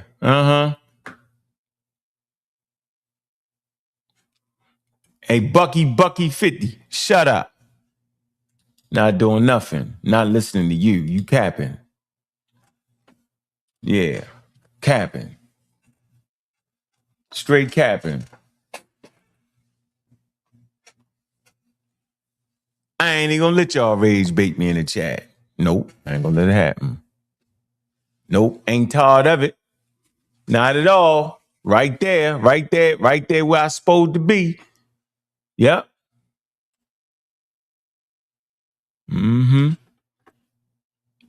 Crazy. Stephen the homie, man. Yeah. Yeah. Now hold on. Let the No sister read ad it. hominems on the Yeah, panel. go. Yeah, no ad hominem, Jabari. Ain't nobody illiterate. I don't think you be illiterate. Trust me, we That can was get not an real ad greasy. hominem attack. But who illiterate then? That Who was Miss Pound's not illiterate? an ad hominem No, attack. you got Jabari, you got WuJau, you got Amir, you got Sosa, you got Gullah, you got everybody that read, yo. Listen to So what I'm who saying. is illiterate? I'm saying that I didn't say anyone was illiterate. What I am okay, well let's read this. Then. What I am saying is that article. You want to play the both video of the first, articles that Bobby? were written, both of the articles that were displayed don't actually address what we're supposed to be addressing in terms of sources. The damn video says it all. Like, why y'all just go straight to the video? Why y'all going along? Bobby, just. He said, I mean, am I wrong? Am I wrong? Am I wrong? Yeah, when I said I questioned. We don't agree. All right, here go the video. Let's play the clips, and everybody want me to play the clip. Go ahead. Then I want to go back to the article. That's It fine. expressed they range in skin color, and they not to be called black and white. All the things that was in there, but since we act like, please, I'm gonna put you out. Yeah, cause see, you got the worst information ever known to mankind, King Hercules, and you be drunk. And you be drinking, and you be drunk, and you get beat up regular. You think the damn Egyptians come from Mars somewhere, purple black from Mars. Heard you teach it. Heard you teach it. Heard you say it. You're a flaming pseudo. We telling people what to do with their money. You sitting in here for free.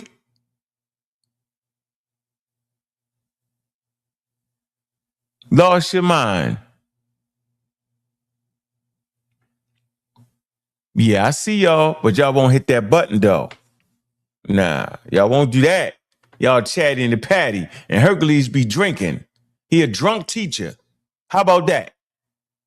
But you talking to us about you don't go to your class and say that, do you know? But you come up here as a black man and miseducate us and tell me I'm miseducating when I put the sources up there, academic sources. Y'all don't even got no academic sources. Y'all just talking. 50-year-old sources out the top of your head. Oh, man, it's the worst thing ever. Worst thing ever. Craziest thing ever. You know what? I forgot. I'm in an insane asylum talking to the insane people like you. That ain't what it said, but here you go. Let me clip it in 4 minutes. Let's go. Need to play Deborah Heard's clip too again. And folks, let me say, I'm supposed to be leaving here at 4:45. What time we got? I have about 15. I would like to say something real quickly too. No, you won't. Before he You got like leave, 10 minutes left. You get it in. Before he leave, I want to be able to say something to him. Yeah, I got you. All right. I got the thing going. Gracious. Yeah, I cannot believe the illiteracy of the panel these days. How? Reading everything you read, yo. I got access to everything you got access to, Jabari. Everybody got access. We members, yo. Card carrying members of the Journal of Nature and Science, academia. Come on, yo. Got doctors in the family. Got access to all that. So here we go. Let's play this clip right here. This is important. Here we go. In terms of human history, deep human biological history, Africa has a special role as a place of the emergence of modern humans, whether from a single population that has crossed the threshold and diversified, or whether from multiple populations that have intermixed to create the fundamental basis of modern humanity. Ancient Nubia and ancient Egypt share roots, common cultural roots in Northeast Africa, in the Sahara, and along the Nile Valley. The ancient Egyptians and the ancient Nubians can both be described, especially in the earlier periods, as being descendants of Northeast African indigenous populations. As one writer said, all of these people are Africans, and I define Africans as people whose biological histories have emerged and their identities have emerged in Africa, and where any mixing that took place on African soil. The Egyptians did not come from any place else other than the Nile Valley. Their identities and any other ancestry that they may have had were all forged together in that space. One becomes better known, and one's writing becomes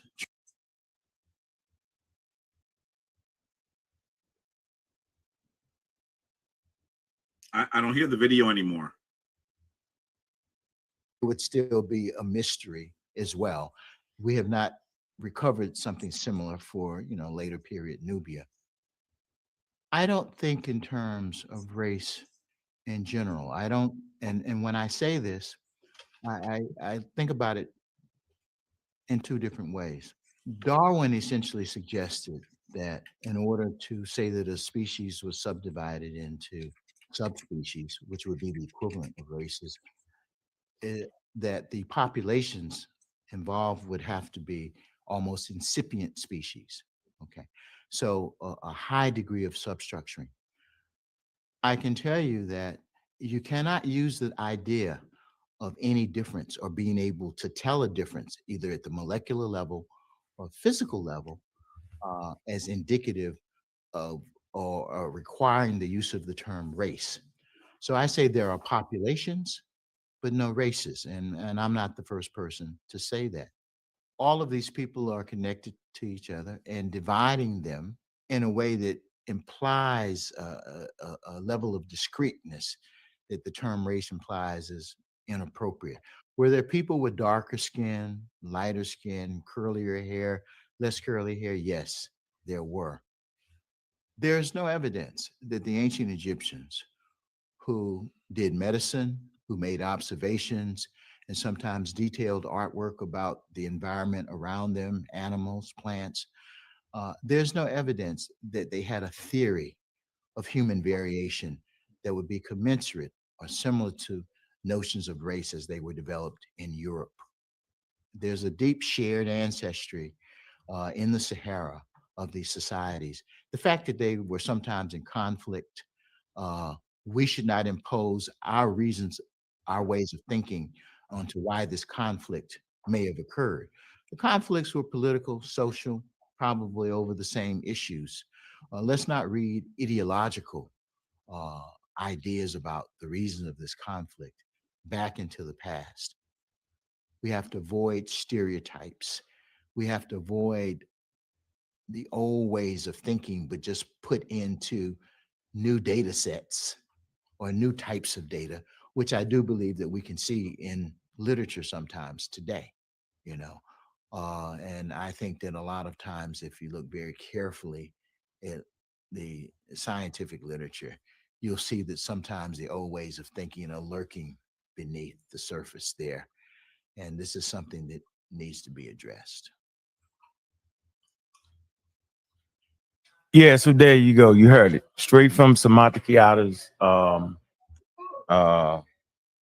mouth. And this is the way we explain it. And that's the only way it makes sense to explain that way. WuJau would like the link. What were we supposed to find sources for again? Hold on just a moment, please. WuJau would like just so you know, everybody freeze. What did you say? Amir is back with his source, just so y'all know. I know he wants to show that before Jabari. I know. What did you say? That's the part where he says that Egypt is an indigenous African culture, is not black or white. Clip it, so we know what timestamp I played. And WuJau would like you to provide a link for that video in the chat if possible. It's in the private chat. It's in the private chat. The link is in the private chat. I'm afraid that the sources that you've showed so far don't do what we said we were trying to do. Okay, what was I thought you were trying to say that they're not black or white and range of skin color. I could have sworn that's what it was. That's not what it was? Soy Keita just said that he doesn't like the term black or white because it lacks specificity, that there are people on the continent that look a wide variety of ways. That's what Soy Keita just said. Well, that's what we're saying. Yeah, I know that's what you're saying, but okay, so how am I wrong? How is he wrong? That's not what we're disagreeing on. Well, what are we disagreeing I have on? already said to you, wait, listen But to we're me. not agreeing with what Hold on, let him go. I want to hear this. Wait a minute. I'm trying to say to you, I agree to you that the term black has problems. I've already said that to you. I've said it like 8 times on this show. When? But what I did say is you're not going to find scholars who say that the ancient Kemetic society is indigenous, and at the same time, ancient Kemetic society and scholars who say that the ancient Kemetic society is indigenous, and at the same time say that ancient Kemetic society is neither black nor white. That is not what Soykeda just said. Soykeda said the term black doesn't give us the proper specificity. This is a topic that we agree on. All right, because you have So why you horrible calling listening black? skills. The Hold on. sources that you're using, Jabari, you got bad listening skills. The source sources the that sister just read said exactly just. Let me show y'all one more time. This the up to date. One more time. Mainstream Western scholars reject the notion that Egypt was white. Mainstream Egyptology today, the Egypt was white or black civilization. They maintain that applying modern notions of black and white races in ancient Egypt is anachronistic. In addition, scholars reject the notion explicit in the black or white Egyptian hypothesis, like Diop's, get that out of here, and people who saying he was white, get that out of here. That ancient Egypt was racially homogenous. No, it never was that. Instead, skin color varied between peoples of Lower Egypt, Upper Egypt, and Nubia, who rose to power in various eras of ancient Egypt. Within Egyptian history, despite multiple foreign invasions, the demographics were not shifted. See, that's the lie. It was shifted. It wasn't shifted substantially by large migrations that y'all keep claiming. Other scholars have suggested there may have been a gradual period of demographic change from Syria via Eastern Delta region. And we hear that when we read about the Hisco. On that same page, International Scholarship Reflective General History of Africa, Multivariate Historical Project, it says have expressed a comparable position. What's the comparable position? The position I just read. Okay, I just read it, right? Okay, a majority of scholars that contributed to Volume 2 in 1981 considered Egypt an indigenous African civilization with mixed population that originated largely in the Sahara and featured a variety of skin colors from north to south of the Saharan region. What are we talking about here? Everything he's saying, indigenous African civilization. And the majority of scholars that contributed to Volume 2, this is in 1981, considered Egypt an indigenous African civilization. Man, with mixed population originated largely in the Sahara and featured a variety of skin colors from north to south in the region. Up here, it said they reject, look, that's in the next paragraph. Do y'all get that? In the very next paragraph, right? I read this, and the very next, it talks about indigenous, talks about skin color, everything this man should have been act like it wasn't there. What are we doing? Then you got the hate in the chat, bunch of knuckleheads.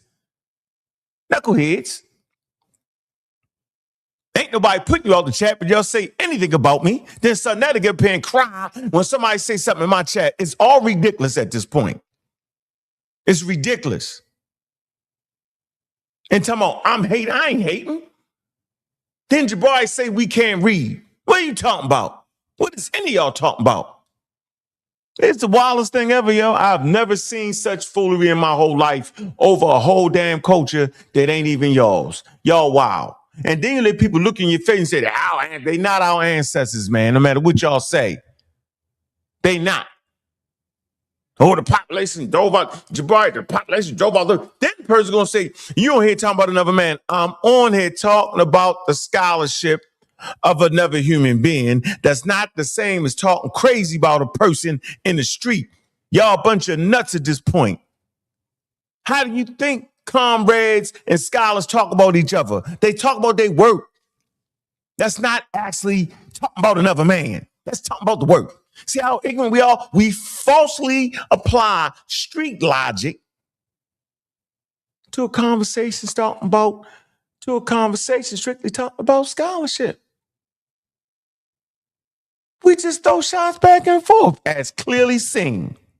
So all that, I don't have no source with the scholars saying they not white, they not black, all that talking about, and then say they're indigenous. That's not true. So once again, for those who just refuse to be able to read, with the mental block, with comprehension not being there, with the biases blocking out like a bright sun, mainstream Western scholars reject the notion that Egypt was white. So stop saying it. Or black. So stop saying it, Jabari. They maintain that applying modern notions of black or white race to ancient Egypt is anachronistic. The word is anachronistic, meaning applying a term to a time period when it did not exist. Like when you read the biblical Bible and they talk about camels in the book of Genesis, there wasn't any damn camels in the book of Genesis during that time period. It is anachronistic. And it goes on to say, in addition, scholars reject the notion explicit in a black or white Egyptian hypothesis. So that means they get Diop's out of here with his portion talking about the black Egyptians. He didn't get that particular part off. Or white, that ancient Egypt was racially homogenous. No, instead, see that word instead? Skin color varied between the peoples of Lower Egypt, Upper Egypt, and Nubia, who rose to power in various eras of ancient Egypt within Egyptian history despite multiple foreign invasions. This what Jabari messes up to. The demographics were not shifted substantially by large migrations. Y'all keep acting like it. And then you come down here, all the stuff the man claim ain't here. And this is the up-to-date 2026 article, y'all. The international scholarship reflected in this is internet. Do you know what the word international? Do I got to tell you what the word international mean? It ain't just America. It ain't just Europe. It's around the world. So let me do it slow. The around the world scholarship reflect the general history of Africa, a multi-volume historical project that nobody reads, obviously, have expressed a comparable position. What is the comparable position? The damn position we just read in the next in the paragraph that preceded it. Hercules.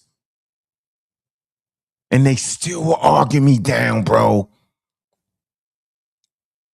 And it says the majority of the scholars that contribute to the volume that none of y'all got considered Egypt an indigenous African civilization, man, with mixed populations, largely in the Sahara, and featured a variety of skin color from north and the south of the Saharan region. In the view of the Egyptian scholars, and in the view of Egyptian scholar and featured editor, this is the editor, Gamar Mukhtar, Upper Egypt and Nubia held a similar ethnic position with comparable material culture. The updated volume, published and launched in 2025, maintained that Egypt had both African and Eurasian populations. That's going to throw you and confuse you. The review selected, which focused on the 1974 people of Egypt symposium, stated that the accumulated research over 3 decades, y'all don't care about 3 decades, don't mean nothing to y'all, had confirmed the migration from a southerly African along with Saharan populations into the early Nile Valley. Upper Egypt was now positioned as the origin point of pharaonic civilization, with supporting archaeological, anthropological, genetic, and linguistic sources for evidence, having identified close affinities between Upper Egypt and other sub-Saharan African populations. What in the hell are y'all still arguing about? What the hell is the name calling for? What the hell is people talking trash to me? What is going on? Who can't really read? Why is this man saying this out of his mouth? Why is he doing it? What's the point? What did he say? Let me see what that man said. Is indigenous, and at that you from black. Wait a minute. Wait, listen but to we're me. not agreeing with what Hold on, let him go. I want to hear this. Wait a minute. I'm trying to say to you, I agree to you that the term black has problems. I've already said that to you. I've said it like 8 times on this show. When? But what I did say is you're not going to find scholars who say that the ancient Kemetic society is indigenous and at the same time say that ancient Kemetic society is neither black nor white. That is not what Soykeda just said. Soykeda said the term black doesn't give us the proper specificity. This is a topic that we agree on. All right, because you have horrible listening skills. The Hold on. sources that you're using. Jabari, you got bad listening skills. The source the sister just read said exactly just that. Now, we're not going to play around with this. And show me. Here we go. Look, it's right here. Disqualify it by saying it was racist because it's right here. Come on. Just get right to it. It's right here. Look. Read it again. It said, look, you start right here. It says right? modern Egyptians have a mixed genetic admixture and also show considerable variation in skin color and physical characteristics. We can expect the same to have been true in the past. In Egypt today, skin color gradually changes from predominantly tan or olive in the delta to an almost blue-black near the Nile's sources in the south. Other physical features vary along the same continuum. Therefore, some ancient Egyptians looked more Middle Eastern and others looked more like the Sudanese or Ethiopia of today. And some may even have looked like other groups in Africa. Skin color, hair texture, nose size, and other physical characteristics often employed. Darren, you moved it so fast. Often employed in determining race could vary significantly. Therefore, it should not be surprising that we can pick out what have been called Negroid traits in the statue of Khafre or in images of Queen Tai. Sub-Saharan Black ancestry was always an element of Egypt's genetic history. That does not mean that Egyptians were Black in the way that African Americans identify themselves today. It also doesn't mean that Egyptians were white, even though they are usually portrayed by white actors in Hollywood films. The modern Black and white distinction is a construct of European racism and was largely irrelevant to ancient Egyptians. The best way we can say is that Egypt was a unique civilization with genetic and cultural ties, linking it to other African cultures, to its south and west, and to Mediterranean Near Eastern cultures to its north. There you go, right there. Black and white. That's because it's racism. There you go. That's why they wouldn't say they was black or white. That's the answer, Jabari. You should be able to read that and understand when this source says that the modern black or white distinction is a construct of European racism. It's the same thing as saying we're not going to call them black or white, Jabari. Come on, bro. I don't know. I'm not sure what's happening here. Okay. I'm not sure what's happening here. Go ahead, WuJau. Don't let it Listen, happen. now wait a minute. If I could ahead, respond briefly, Go ahead, then WuJau. Go ahead. if I can respond briefly. I don't know why you're showing me sources that don't say what we said they were going to say. Wait a minute, I'm not Jabari. sure why we're doing that. Hey, Now, Jabari, whoa, Jabari, hold. Are you gonna let me finish or no? No, hold on, bro. We can't do this like That standard you're setting is actually unnecessary, right? Once you actually call them black, you've already. I mean, once you call them African, you've already dispelled the rumor that Africans have no ability to create their own civilizations.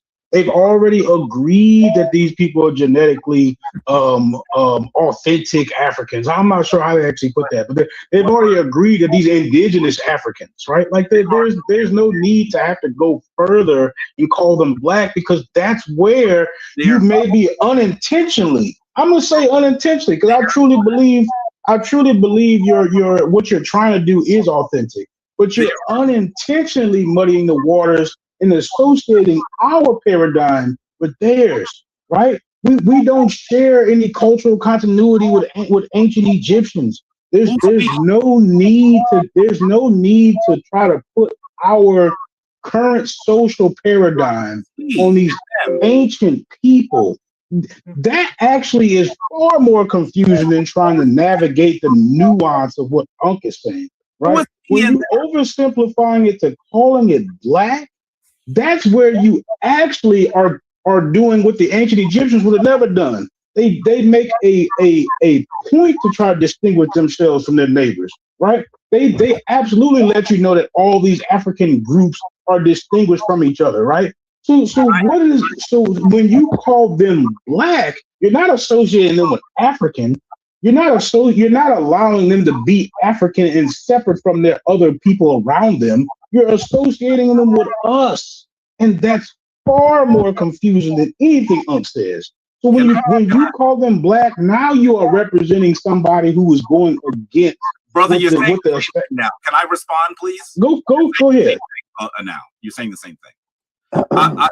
Let me say to you that I want you to hear that I have said, this is going to be the 9th time, I believe, that the term black has weaknesses. And why do you use it? I even said I prefer to use the word African. Right? No, you did not say that at first. I never said that. So in the chat, if you're in the chat, let's move on. Please hit the 1, because I did say that. I said it at least 8 times. Y'all I not did gonna say do it. that Brooklyn magic. I did say it. And so what I'm saying to you is the challenge is, and the people. I'm not doing that. Nah, y'all let me get away with that. Matter of fact, at this point, I don't even give a damn about the conversation. Hold on, everybody be quiet. So you mean to tell me, bro, you agree that calling them African, indigenous Africans better than calling them black, but yet you fucking berate me on Solid TV, dude, and not say what you just said? That's a bunch of foolery right there, dude. I'm not letting you get away with that, Jabari. We not playing that game over here, yo. I'm not gonna let you ease that in. Not gonna let you overtalk me. We not doing that, bro. That's bananas. That's disingenuous and it's out of order. And I rest my damn case. And I'm going back on relax right now. I'm good. Go ahead. Only one of us is over talking. So I did it on purpose, bro. Because I can't believe you just said that. That's fine. That's fine. You my man, though. Look, you my man. 20 grand. I'm with you. Fine. But I want to say to you, that what the sources that you showed me are not what we are contending. No problem. And the last source that was read actually is extremely problematic. First of all, they are trying to say that the entire issue around describing the ancient Kemetic people, black or white or otherwise, is the problem of African Americans. That's problematic. That's problematic because we did not start this conversation. They did. So right off the bat, you could see that the authors are being disingenuous. Second of all, then we actually see that the authors of that article then say, well, this is what modern Egyptians look like. We can assume that ancient Egyptians look like that as well. That is not a scholarly analysis. That is racist claptrap. And the fact that you read it here and didn't hear that is problematic to me. And then third of all, the issue that we were trying to analyze, do the two, not the issue that we're trying to. The thing that you come on, Jabari. Look, wait, the thing that you were trying. I'm gonna stop in like 10 seconds. I promise. I'm not trying to put you on a clock. 5. I promise. Listen. The thing that we were disagreeing on, I said to you that those new scholars that are now arguing the indigenous nature of ancient Kemet then don't make that same argument about it being neither black nor white. And I said, I want to see a source. Y'all said y'all were pulling up sources. The sources you show don't do that. Play Deborah Heard's video clip. I have 2 minutes to leave. I am willing, if you would like me to, or if I can, Ankh, humbly, I would come back and have this conversation with you. Yeah, I appreciate that. Yeah, I'm trying to hold enjoyed the conversation. It was largely respectful. We don't have to agree on everything, but I do think that there are some things that we do agree on. Maybe you're not hearing me say I agree with you on some of what you're saying, but there's some things that we agree on, and I think that is helpful as well. I think. Come on. No. Let me say this. I think after you getting up on this platform and recognizing you couldn't just throw anything on the damn wall, then start hearing the damn agree. That's some bullshit. What you got up there, WuJau? And we definitely welcome you back. We'll need to continue this conversation. I'm saying Jabari. Thank you for saying Jabari. If we could just lock arms on African, bro, if we can lock arms on African, we can walk together. African, indigenous African, we can shut up. But you know, listen, I don't have any problem. I think we can, but here's the problem. And I'm not saying you're doing this, but here's the problem. We have to then also define what we mean when we say African. The Remish. You're talking about the Remish. There's not one way to be African. Hold on a second. Hold on 1 second. Let me just finish the statement. Because the other problem that we have is then people will say that those modern people, like the article you just read, are the same people of Africa, and they've always been there. And that is not true. Samantha says that. Hold on. Hold on. Samantha says the same thing. It's 4:45. Folks, peace. Thank you for having me. All right, brother, we got you. Appreciate you. We'll talk soon, okay? No, you gotta let him get away. He gotta go. He said he's gonna be back. I gotta go. All right, Jabari, I take your word. You gotta 45. Been there. And the other problem that we have is then people will say that those modern people, like the article you just read, are the same people of Africa, and they've always been there. And that is not true. Yeah.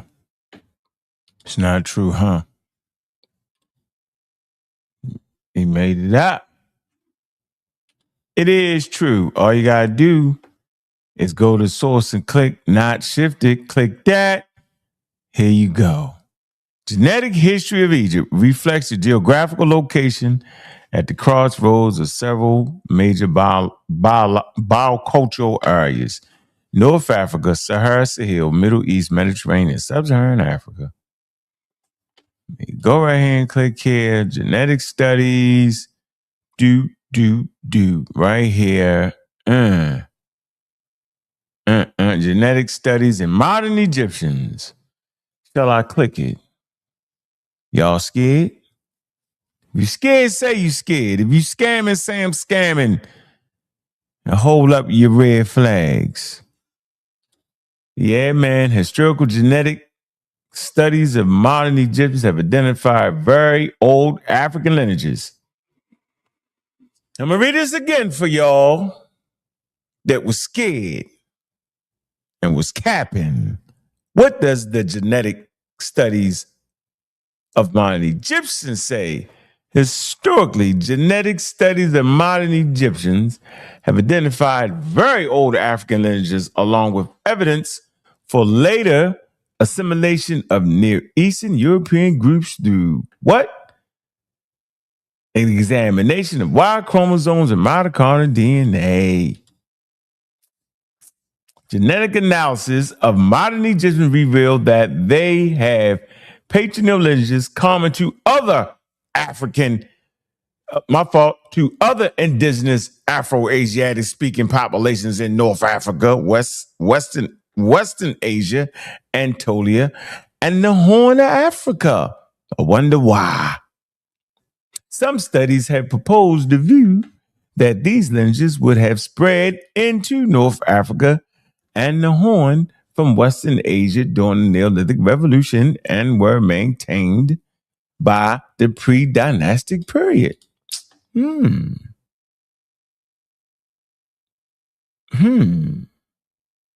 A study by Kings in 1999 of mitochondrial DNA clans along with Nile Valley. Nile Valley found that Eurasian clans runs from northern Egypt to southern Sudan, and a sub-Saharan African clan from southern Sudan to northern Egypt, derived from a sample size of 244 individuals, 68 Egyptians, 80 Nubians, 78 southern Sudanese. The study found the study also found Egypt and Nubia have low and similar amounts of divergence of both mitochondria types. Man, we can just keep moving right here. Get to a map. Picture always worth 1,000 words. It's the look, modern Egyptian. Look, y'all just gotta read it. I ain't gonna read it. Read it. You start seeing Somali, Sudanese, E3B1, EM78, East African, Asia, Western Asian origins. You just keep going. And then, you know we talking about the modern population, though, right? All right? Yeah, we talking about the ones that y'all claim don't supposed to be there. They carrying a whole lot of African lineages, though, but they ain't supposed to be there. Right? Cater, examine the published Y chromosome database of Afro-Asiatic populations. I ain't gonna read it for y'all. Let me see. Light it up for a little bit. Talking about the SNPs. Y chromosome hologroups. Yeah, y'all should read this. Y'all playing and halfway playing and almost playing and just talking and drinking liquor and trying to fight and do for what? For what? What do you do all that for? I don't know. Yeah, I wouldn't be sitting here fighting like that, yo. Y'all should read this. Yep, I suggest y'all read this. Why y'all trashing the modern Egyptians? Damn, modern Egyptians got more African in them than half of y'all talking crazy. It's the craziest thing ever. It's the craziest thing ever here.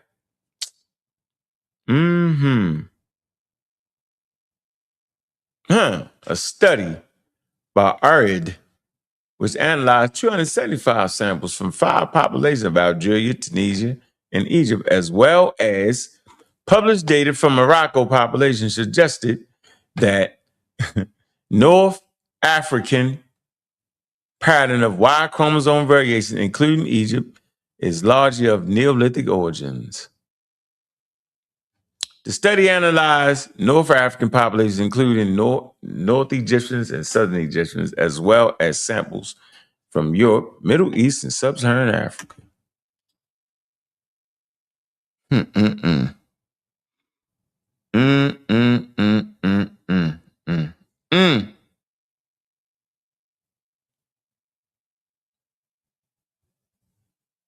Yep, I'm done with the readership. Yep. I bet you Jabari ain't leave, though. Y'all think Jabari really left? Let's see. Did he really leave? Let's see. I don't believe he was really going to leave, though. Let's see.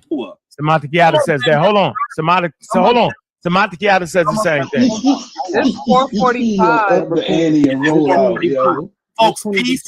Thank you for having me. All right, brother, we got you. Appreciate you. We'll talk soon, okay? Nah, you gotta let him get away. He gotta go. He said he's gonna be back. I gotta go. All right, Jabari, I take your word for it, though, brother. Peace. Yeah, we can do better. We just proved it. We just proved it. Appreciate Hey, it. Jabari, you lost, bro. I had an article for you too.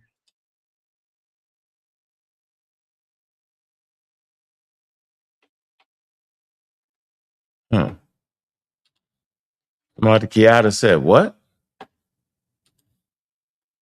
I said, Jabari. Samaka Kato say the same thing about the modern Egyptian. That there was a migration out of Egypt.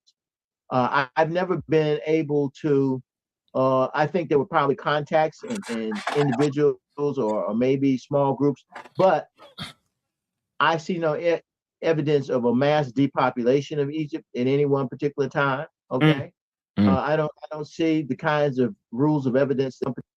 I see no evidence of a mass depopulation of Egypt in any one particular time. Okay, I don't see the kinds of rules of evidence that I would like to see archaeologically for that. I would expect to see certain markers and certain things.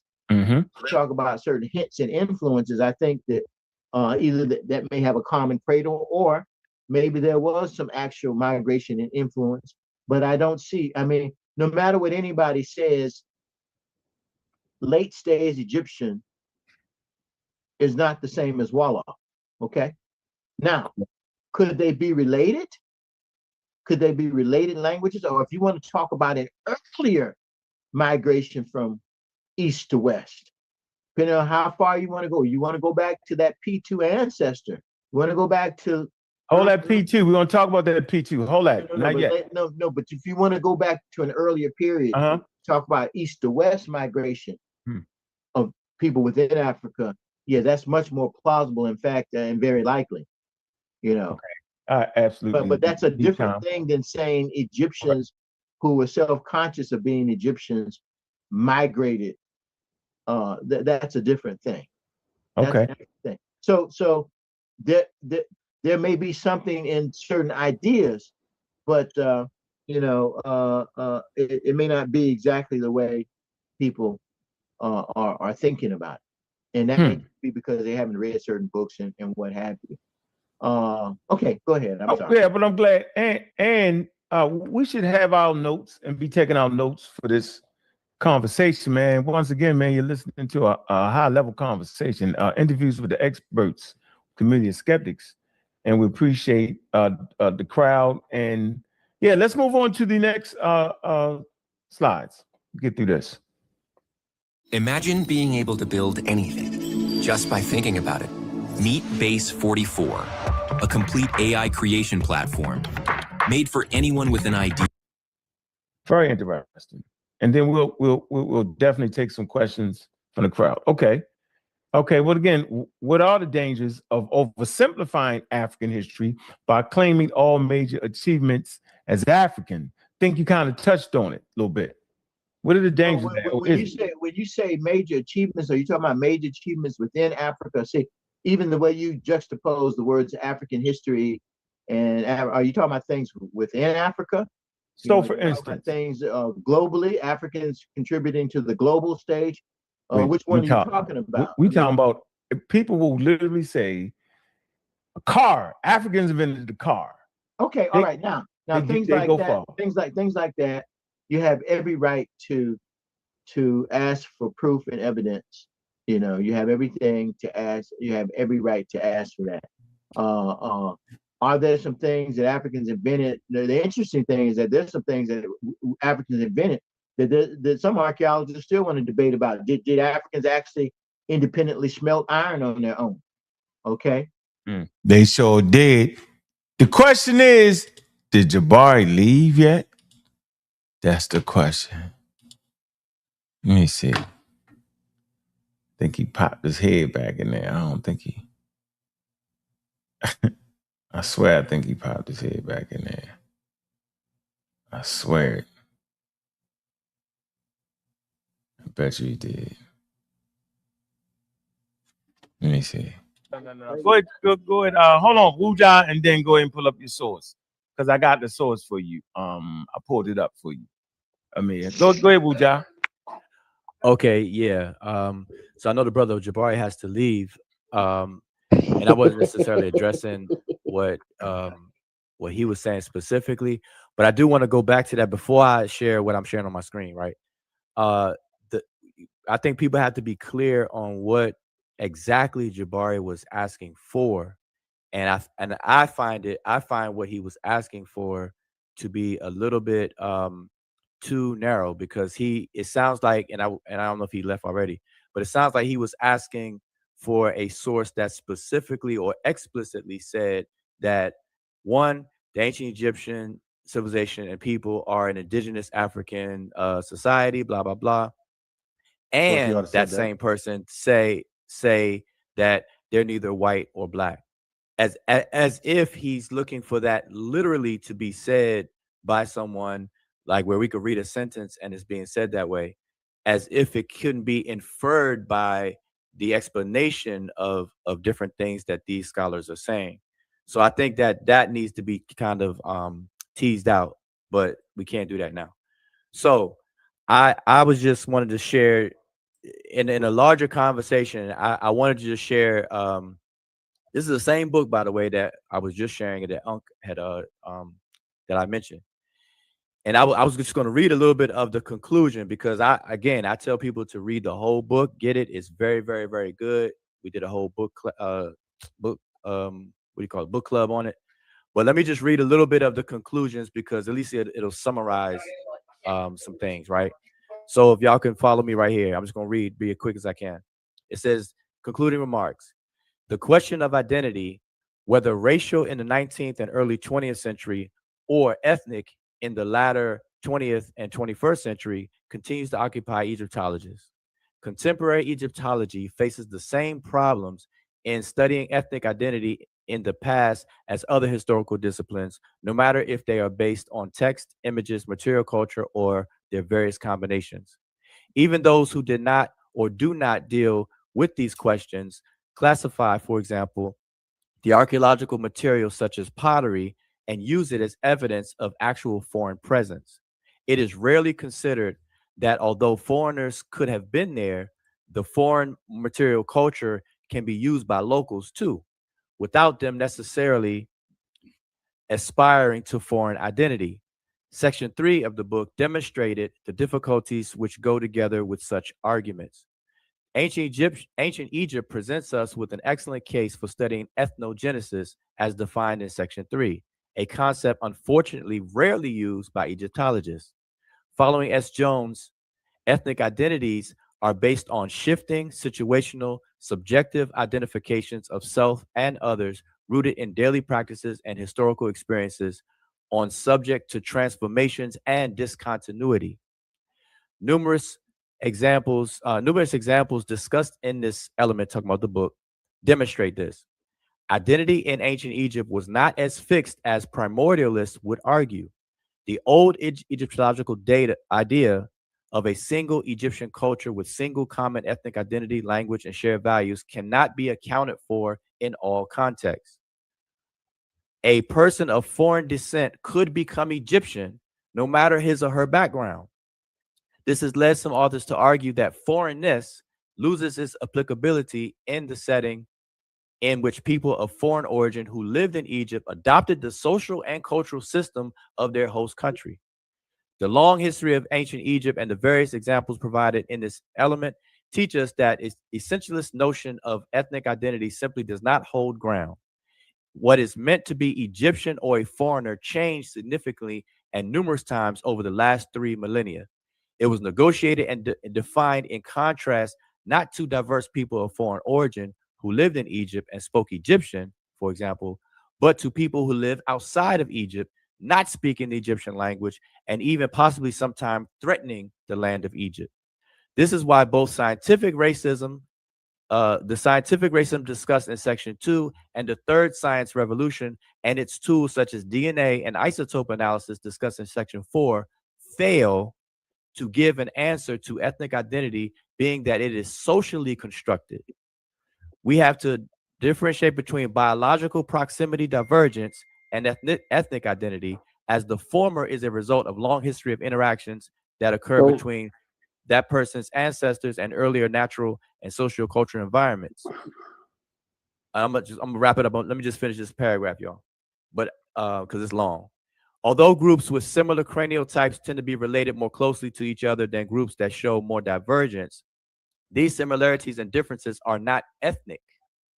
Feeling as a member of and identifying with an ethnic group is not something written in bone, blood, or DNA. And I think that's important to emphasize. These analyses are certainly more than useful in studying ethnicity because they provide us with valuable information on origin, descent, biological kinship, and mobility. But as text and iconography teach us, foreignness read through these analysis can mean little because it was not an obstacle to self-identification or outside recognition of membership to a certain ethnic group. Studying cultures which left rich textual and visual record behind, such as ancient Egypt, provides a nice balance to the approaches relying solely on skeletal remains of ancient people, like in the case of prehistory. And it goes on and on and on. But like I said, it's a long conclusion. It's a whole nother page, and I'm not gonna hog it up. But I think that's enough to give people the gist of the problems that people are having approaching this question. It's an issue of what makes a people a people. When we say ancient Egyptians, we're not invoking anything with biology. We're not invoking anything with the modern social construct of race. It's all about ethnicity. And I think people need to really know what makes a group of people a group of people.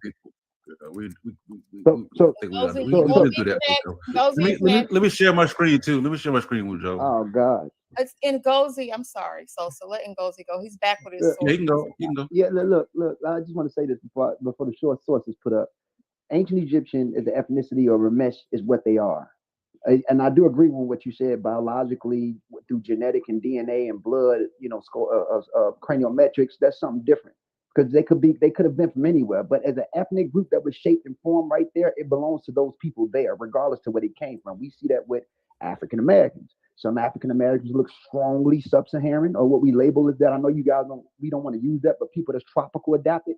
And some of us can be highly Creole, like that Louisiana Creole, or even people can look at you, WuJau, and say certain things based off what you look like, but you're still bannered as AA, African American, whatever. So we can have different layers of, different percentages of our so-called tropical sub-Saharan DNA, ranging from 65% to 70%, and some people even 90% if they 90-something% if they, the Gullah people that live in Southern Carolina. Regardless, we're all AA, but that's okay. But I want to say this: I would like to show the source because it's a lot of games that's being played by the other side. And it's this black thing, we want to get past that. We want to talk about the literal people that was lingering in Northern Africa for a very long time, that was responsible for creating these ethnic groups, or what come out of these, the groups that created these ethnic groups. What were the people in, or what type of people, even though we're all people, was there? So I have a source that he asked for, and I want to read it if I can, if you guys can hear me, right?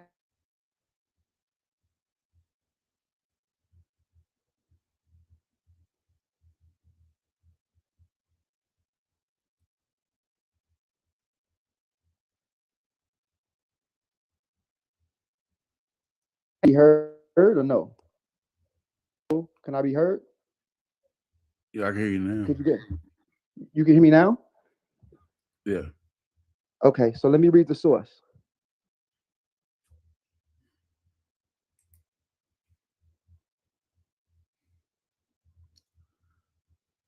Yeah, I thought it was I just me. thought it My was stream. me. Post a link in the private. Yeah. Share. You just it's last two. You missed it. Yeah, it was. Jabari put a comedic spell on us. I'm done. That Brooklyn Magic. You talking about this right here, Jabari? I mean, man. Yeah, if you can zoom in, because I'm using my phone. If you can zoom in on that, Miss Sister Jew can read it. One of you guys. Here's the source. Pleistocene North Africans linked to Near Eastern and Sub-Saharan African human populations. Now go further up and read the abstract, or you can zoom in, because I'm using my cell phone. We got to go, Juju. North Africa is a key region for understanding human history, but the genetic history of its people is largely unknown. We present genomic data from 15,000-year-old modern humans attributed to the Iberian Mauritian culture from Morocco. We find a genetic affinity with early Holocene Near Easterners, best represented by Levantine Natufians, suggesting a pre-agriculture connection between Africa and the Near East. We do not find evidence for gene flow from Paleolithic Europeans to Pliocene North Africans.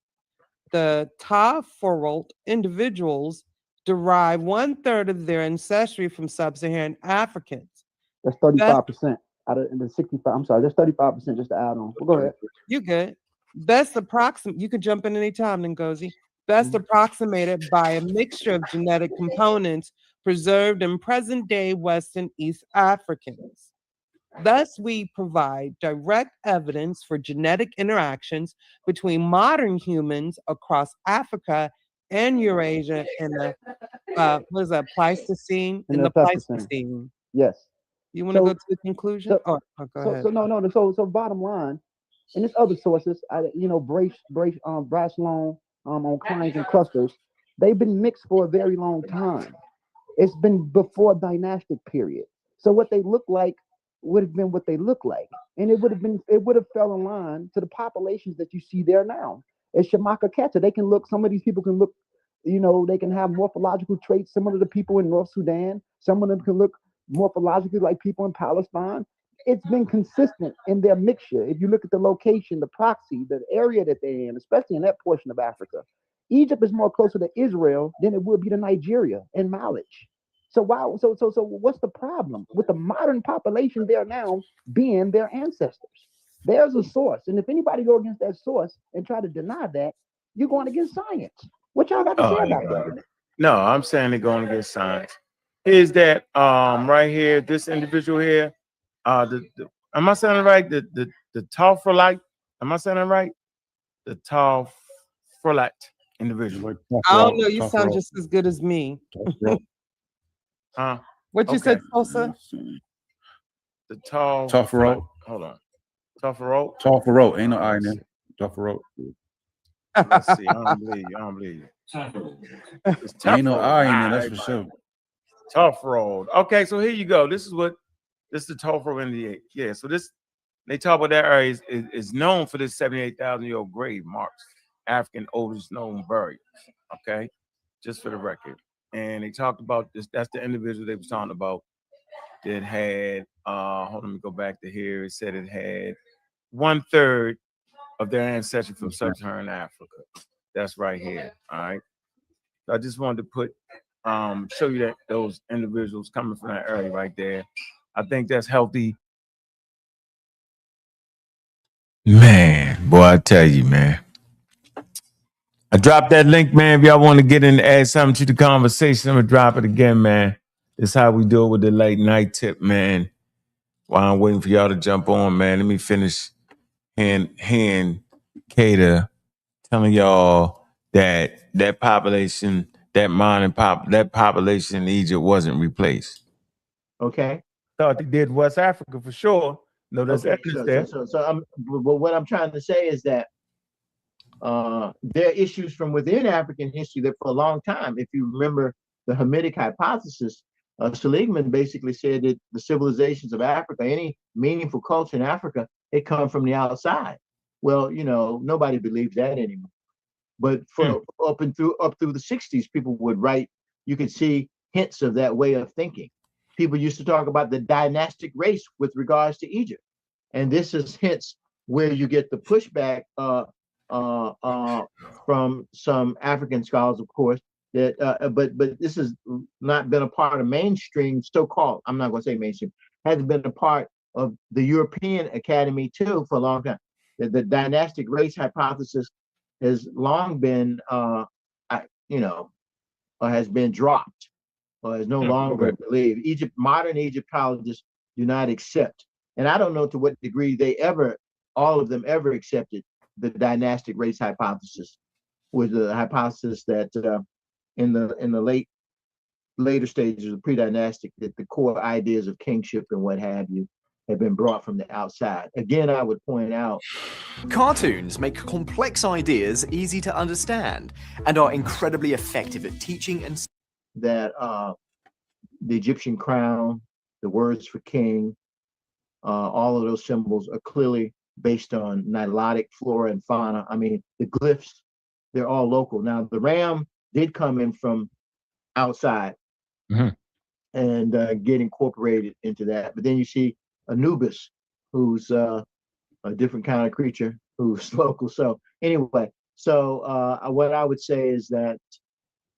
you should be able to support any claim that you make with some reasonable amount of evidence.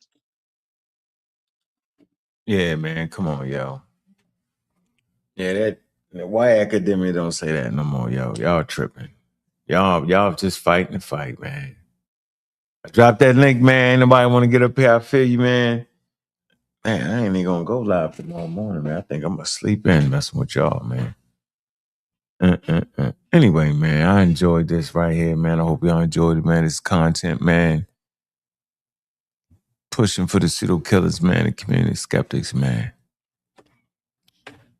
Man, make sure y'all get this debate, man. That link is gonna be in the videos, yo. Get your tickets, man. Reggie versus Jabari. Oh, the net is literal. Well, you got a priest. That's like a preacher saying Jesus ain't real, ain't literal. Imagine what he gonna go through in the port. Now, Jesus ain't real. He's just symbolic. Symbolically saved us. Oh man, go figure that. Symbolically saved us. Symbolically walked on water. The bread loaves was symbolic. He didn't really change the wine into water. He symbolically did. It wasn't literal. Yeah, they put you out the church. You're praying in the shrine to Amun-Ra, Ka, but you're not praying to a deity that you believe exists. You're praying to a figurative idea of energy that's floating up in the sky. What definition of energy? Well, you have a problem with Reggie, not actually me. Jabari, man, these are not debate tactics. This is high-level disingenuousness. The ability to not answer a question ever. You said spookism, so I can't answer a very logical question because I used the word spookism. That's how he slipped out of that one. We saw him here dance around every position, every statement made. And this thing about a source, Jabari, when we're having certain conversations, there are certain things that you need to source and certain things that you simply don't. At this point, if somebody asks me for a source for gravity, I'm going to put them out. Got to get down with the do dance machine. There you go. Dancing, sliding over the dance floor. Dance machine. Got to get down. Crazy. You know that move from the Matrix when he dives backwards and slips. That's what Jabari does. The Matrix moves.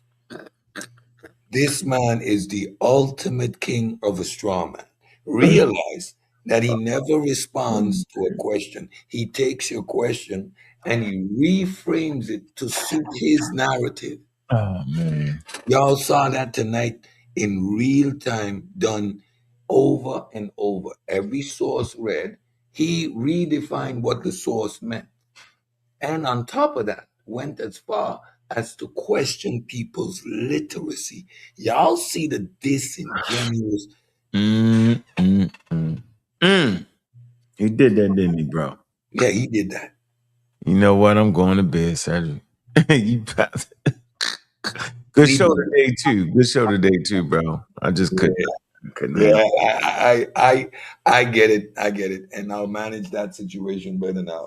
You said something there that brought it home to me, and I get it now. Enough said.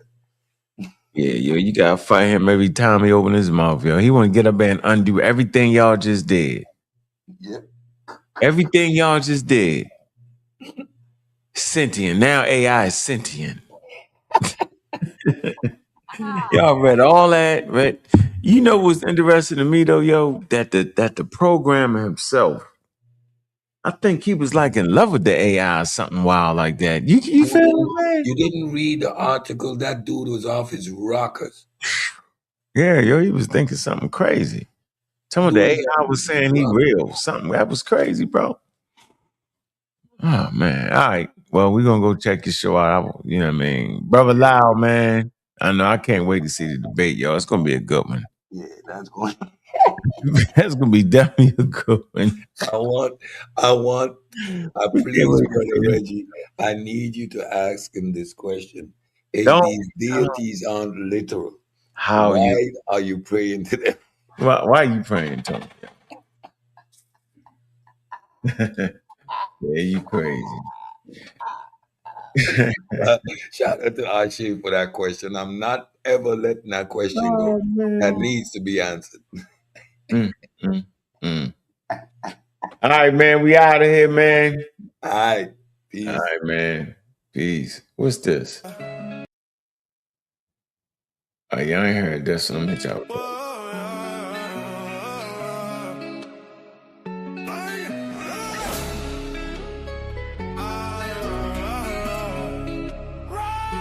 We step into the void where the falsehoods break.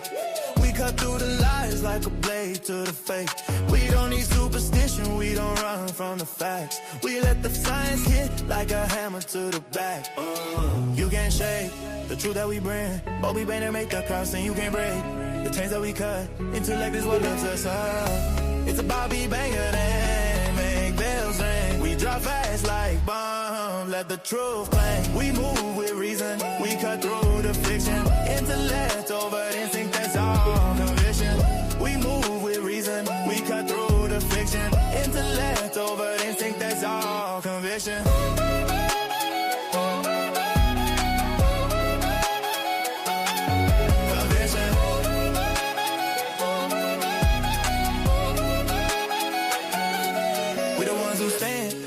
Get loud. When the fire knowledge comes, we don't follow the crowd. We break the cycle, make the falsest fall. Intellectual gunfires, we outthink them all. Whoa. You can't shake the truth that we bring. Bobby Band to make the crowd sing, you can't break the chains that we cut. Intellect is what lifts us up. It's a Bobby banger thing. We build flame. We drop fast like bombs. Let the truth. We move with reason. We cut through the fiction. Intellect over instinct, that's all conviction.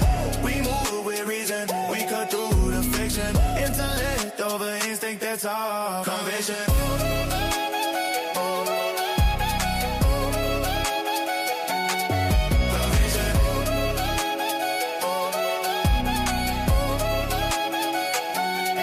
Bobby Bennett on the front line. We don't run, we real. When the world needs truth, we step in design. It's a Bobby banger thing. We make bells ring. Intellectual gunfires make the crowd serve. No fear, no myth, no lies, no kings. Bobby banger breath. Everything is a Bobby banger thing. We make bells ring. We drop fast like bombs. Let the truth. We move with reason. We cut through the fiction. Intellect over instinct, that's our conviction.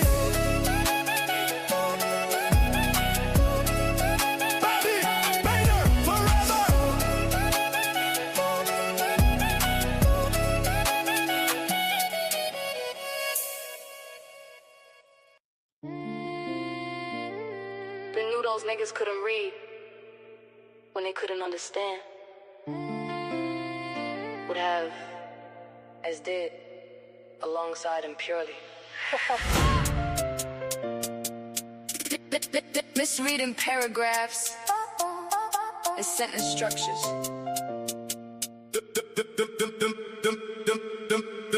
Them niggas can't read, they bluffing. Talking super wild, ain't nothing. You playing, I'm guffing. Acting aggressive, bluffing. While you playing, I was hustling. I've been retired cattle rustler. Mills off the muscle. Them niggas can't read, they bluffing. Talking super wild, ain't nothing. You playing, I'm guffing. Acting aggressive, bluffing. While you playing, I was hustling. I've been retired cattle rustler. Mills off the muscle. Them niggas can't read, they bluffing. Reading comprehension causes tension. I'm top notch, you benching. Them niggas can't read, kill conversation. I'm sitting back embracing constant winds, y'all bitches glazing. Ignorance profound at the forefront conversation. Them niggas can't read, they bluffing. Talking super wild, ain't nothing. You played, I'm guffing. Acting aggressive, building nothing. Trump, hating, top debater, knowledge generator, Mount Olympus. We built this, them niggas can't read, gifted. Now I'm pissed, you did this. True and you miss, can't hit this. Your 5th grade reading did this. Book reading, kill this. Now read this, what's up with the fakest? Them niggas can't read, they bluffing. Talking super wide, ain't nothing. You playing, I'm guffing. Acting aggressive, bluffing. Them niggas can't read. But what's the reason they chose greed over reason over intelligence? I've been relevant, believe me. YNs can't read, feel penitentiary, but I stay free, stay slick on that John Wick shit, and I'm loud on the mic with that stem grit. Pseudo killing till the day I die. Them know why. Most get high, but I stay fly. Never less than the guy. Rather stay sober than high. Keep the rocket from pockets. Check the document, been rocking it. Filled all requirements, wide environments. Still pull blicks, shooting that science shit. Them nigga can't read, die and breathe. They smoke, spray weed. They smoking trees, bend knees. It be what it be. Them niggas can't read, it be what it be. They die to go to hell. Now free, it be what it be, never mattered to me. Always could read, yeah niggas can't read, yet they breed. Kids that can't read, fill the prisons, just up, cut, running around, doing stick-ups. I'm too quick, pull blicks, stem, hit, staying on that science shit. Them niggas can't read. Live in America, land in the free. I keep it on me. I pull blicks, slick, protection shit. Stay on that science shit. Them niggas get what they get. Them niggas can't read. It be what it be. Stay on that science shit. Them niggas can't read. Them niggas get what they get. It be what it be. Stay on that science shit. Them niggas can't read. It be what it be. Stay on that science shit.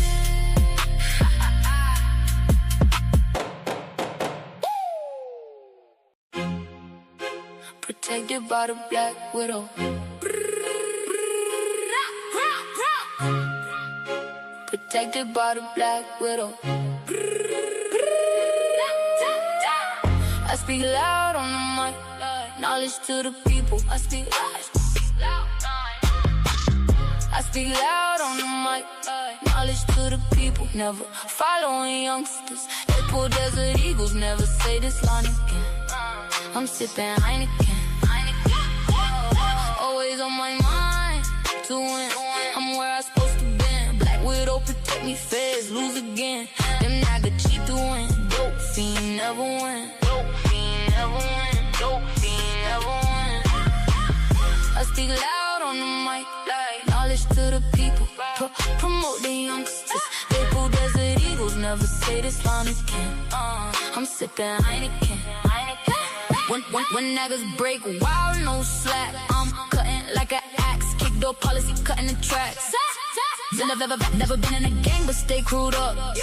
We answer beepers, can't be tracked, computer hack. Protect the weaker. Don't wear tattoos, but if I did, it be the Grim Reaper.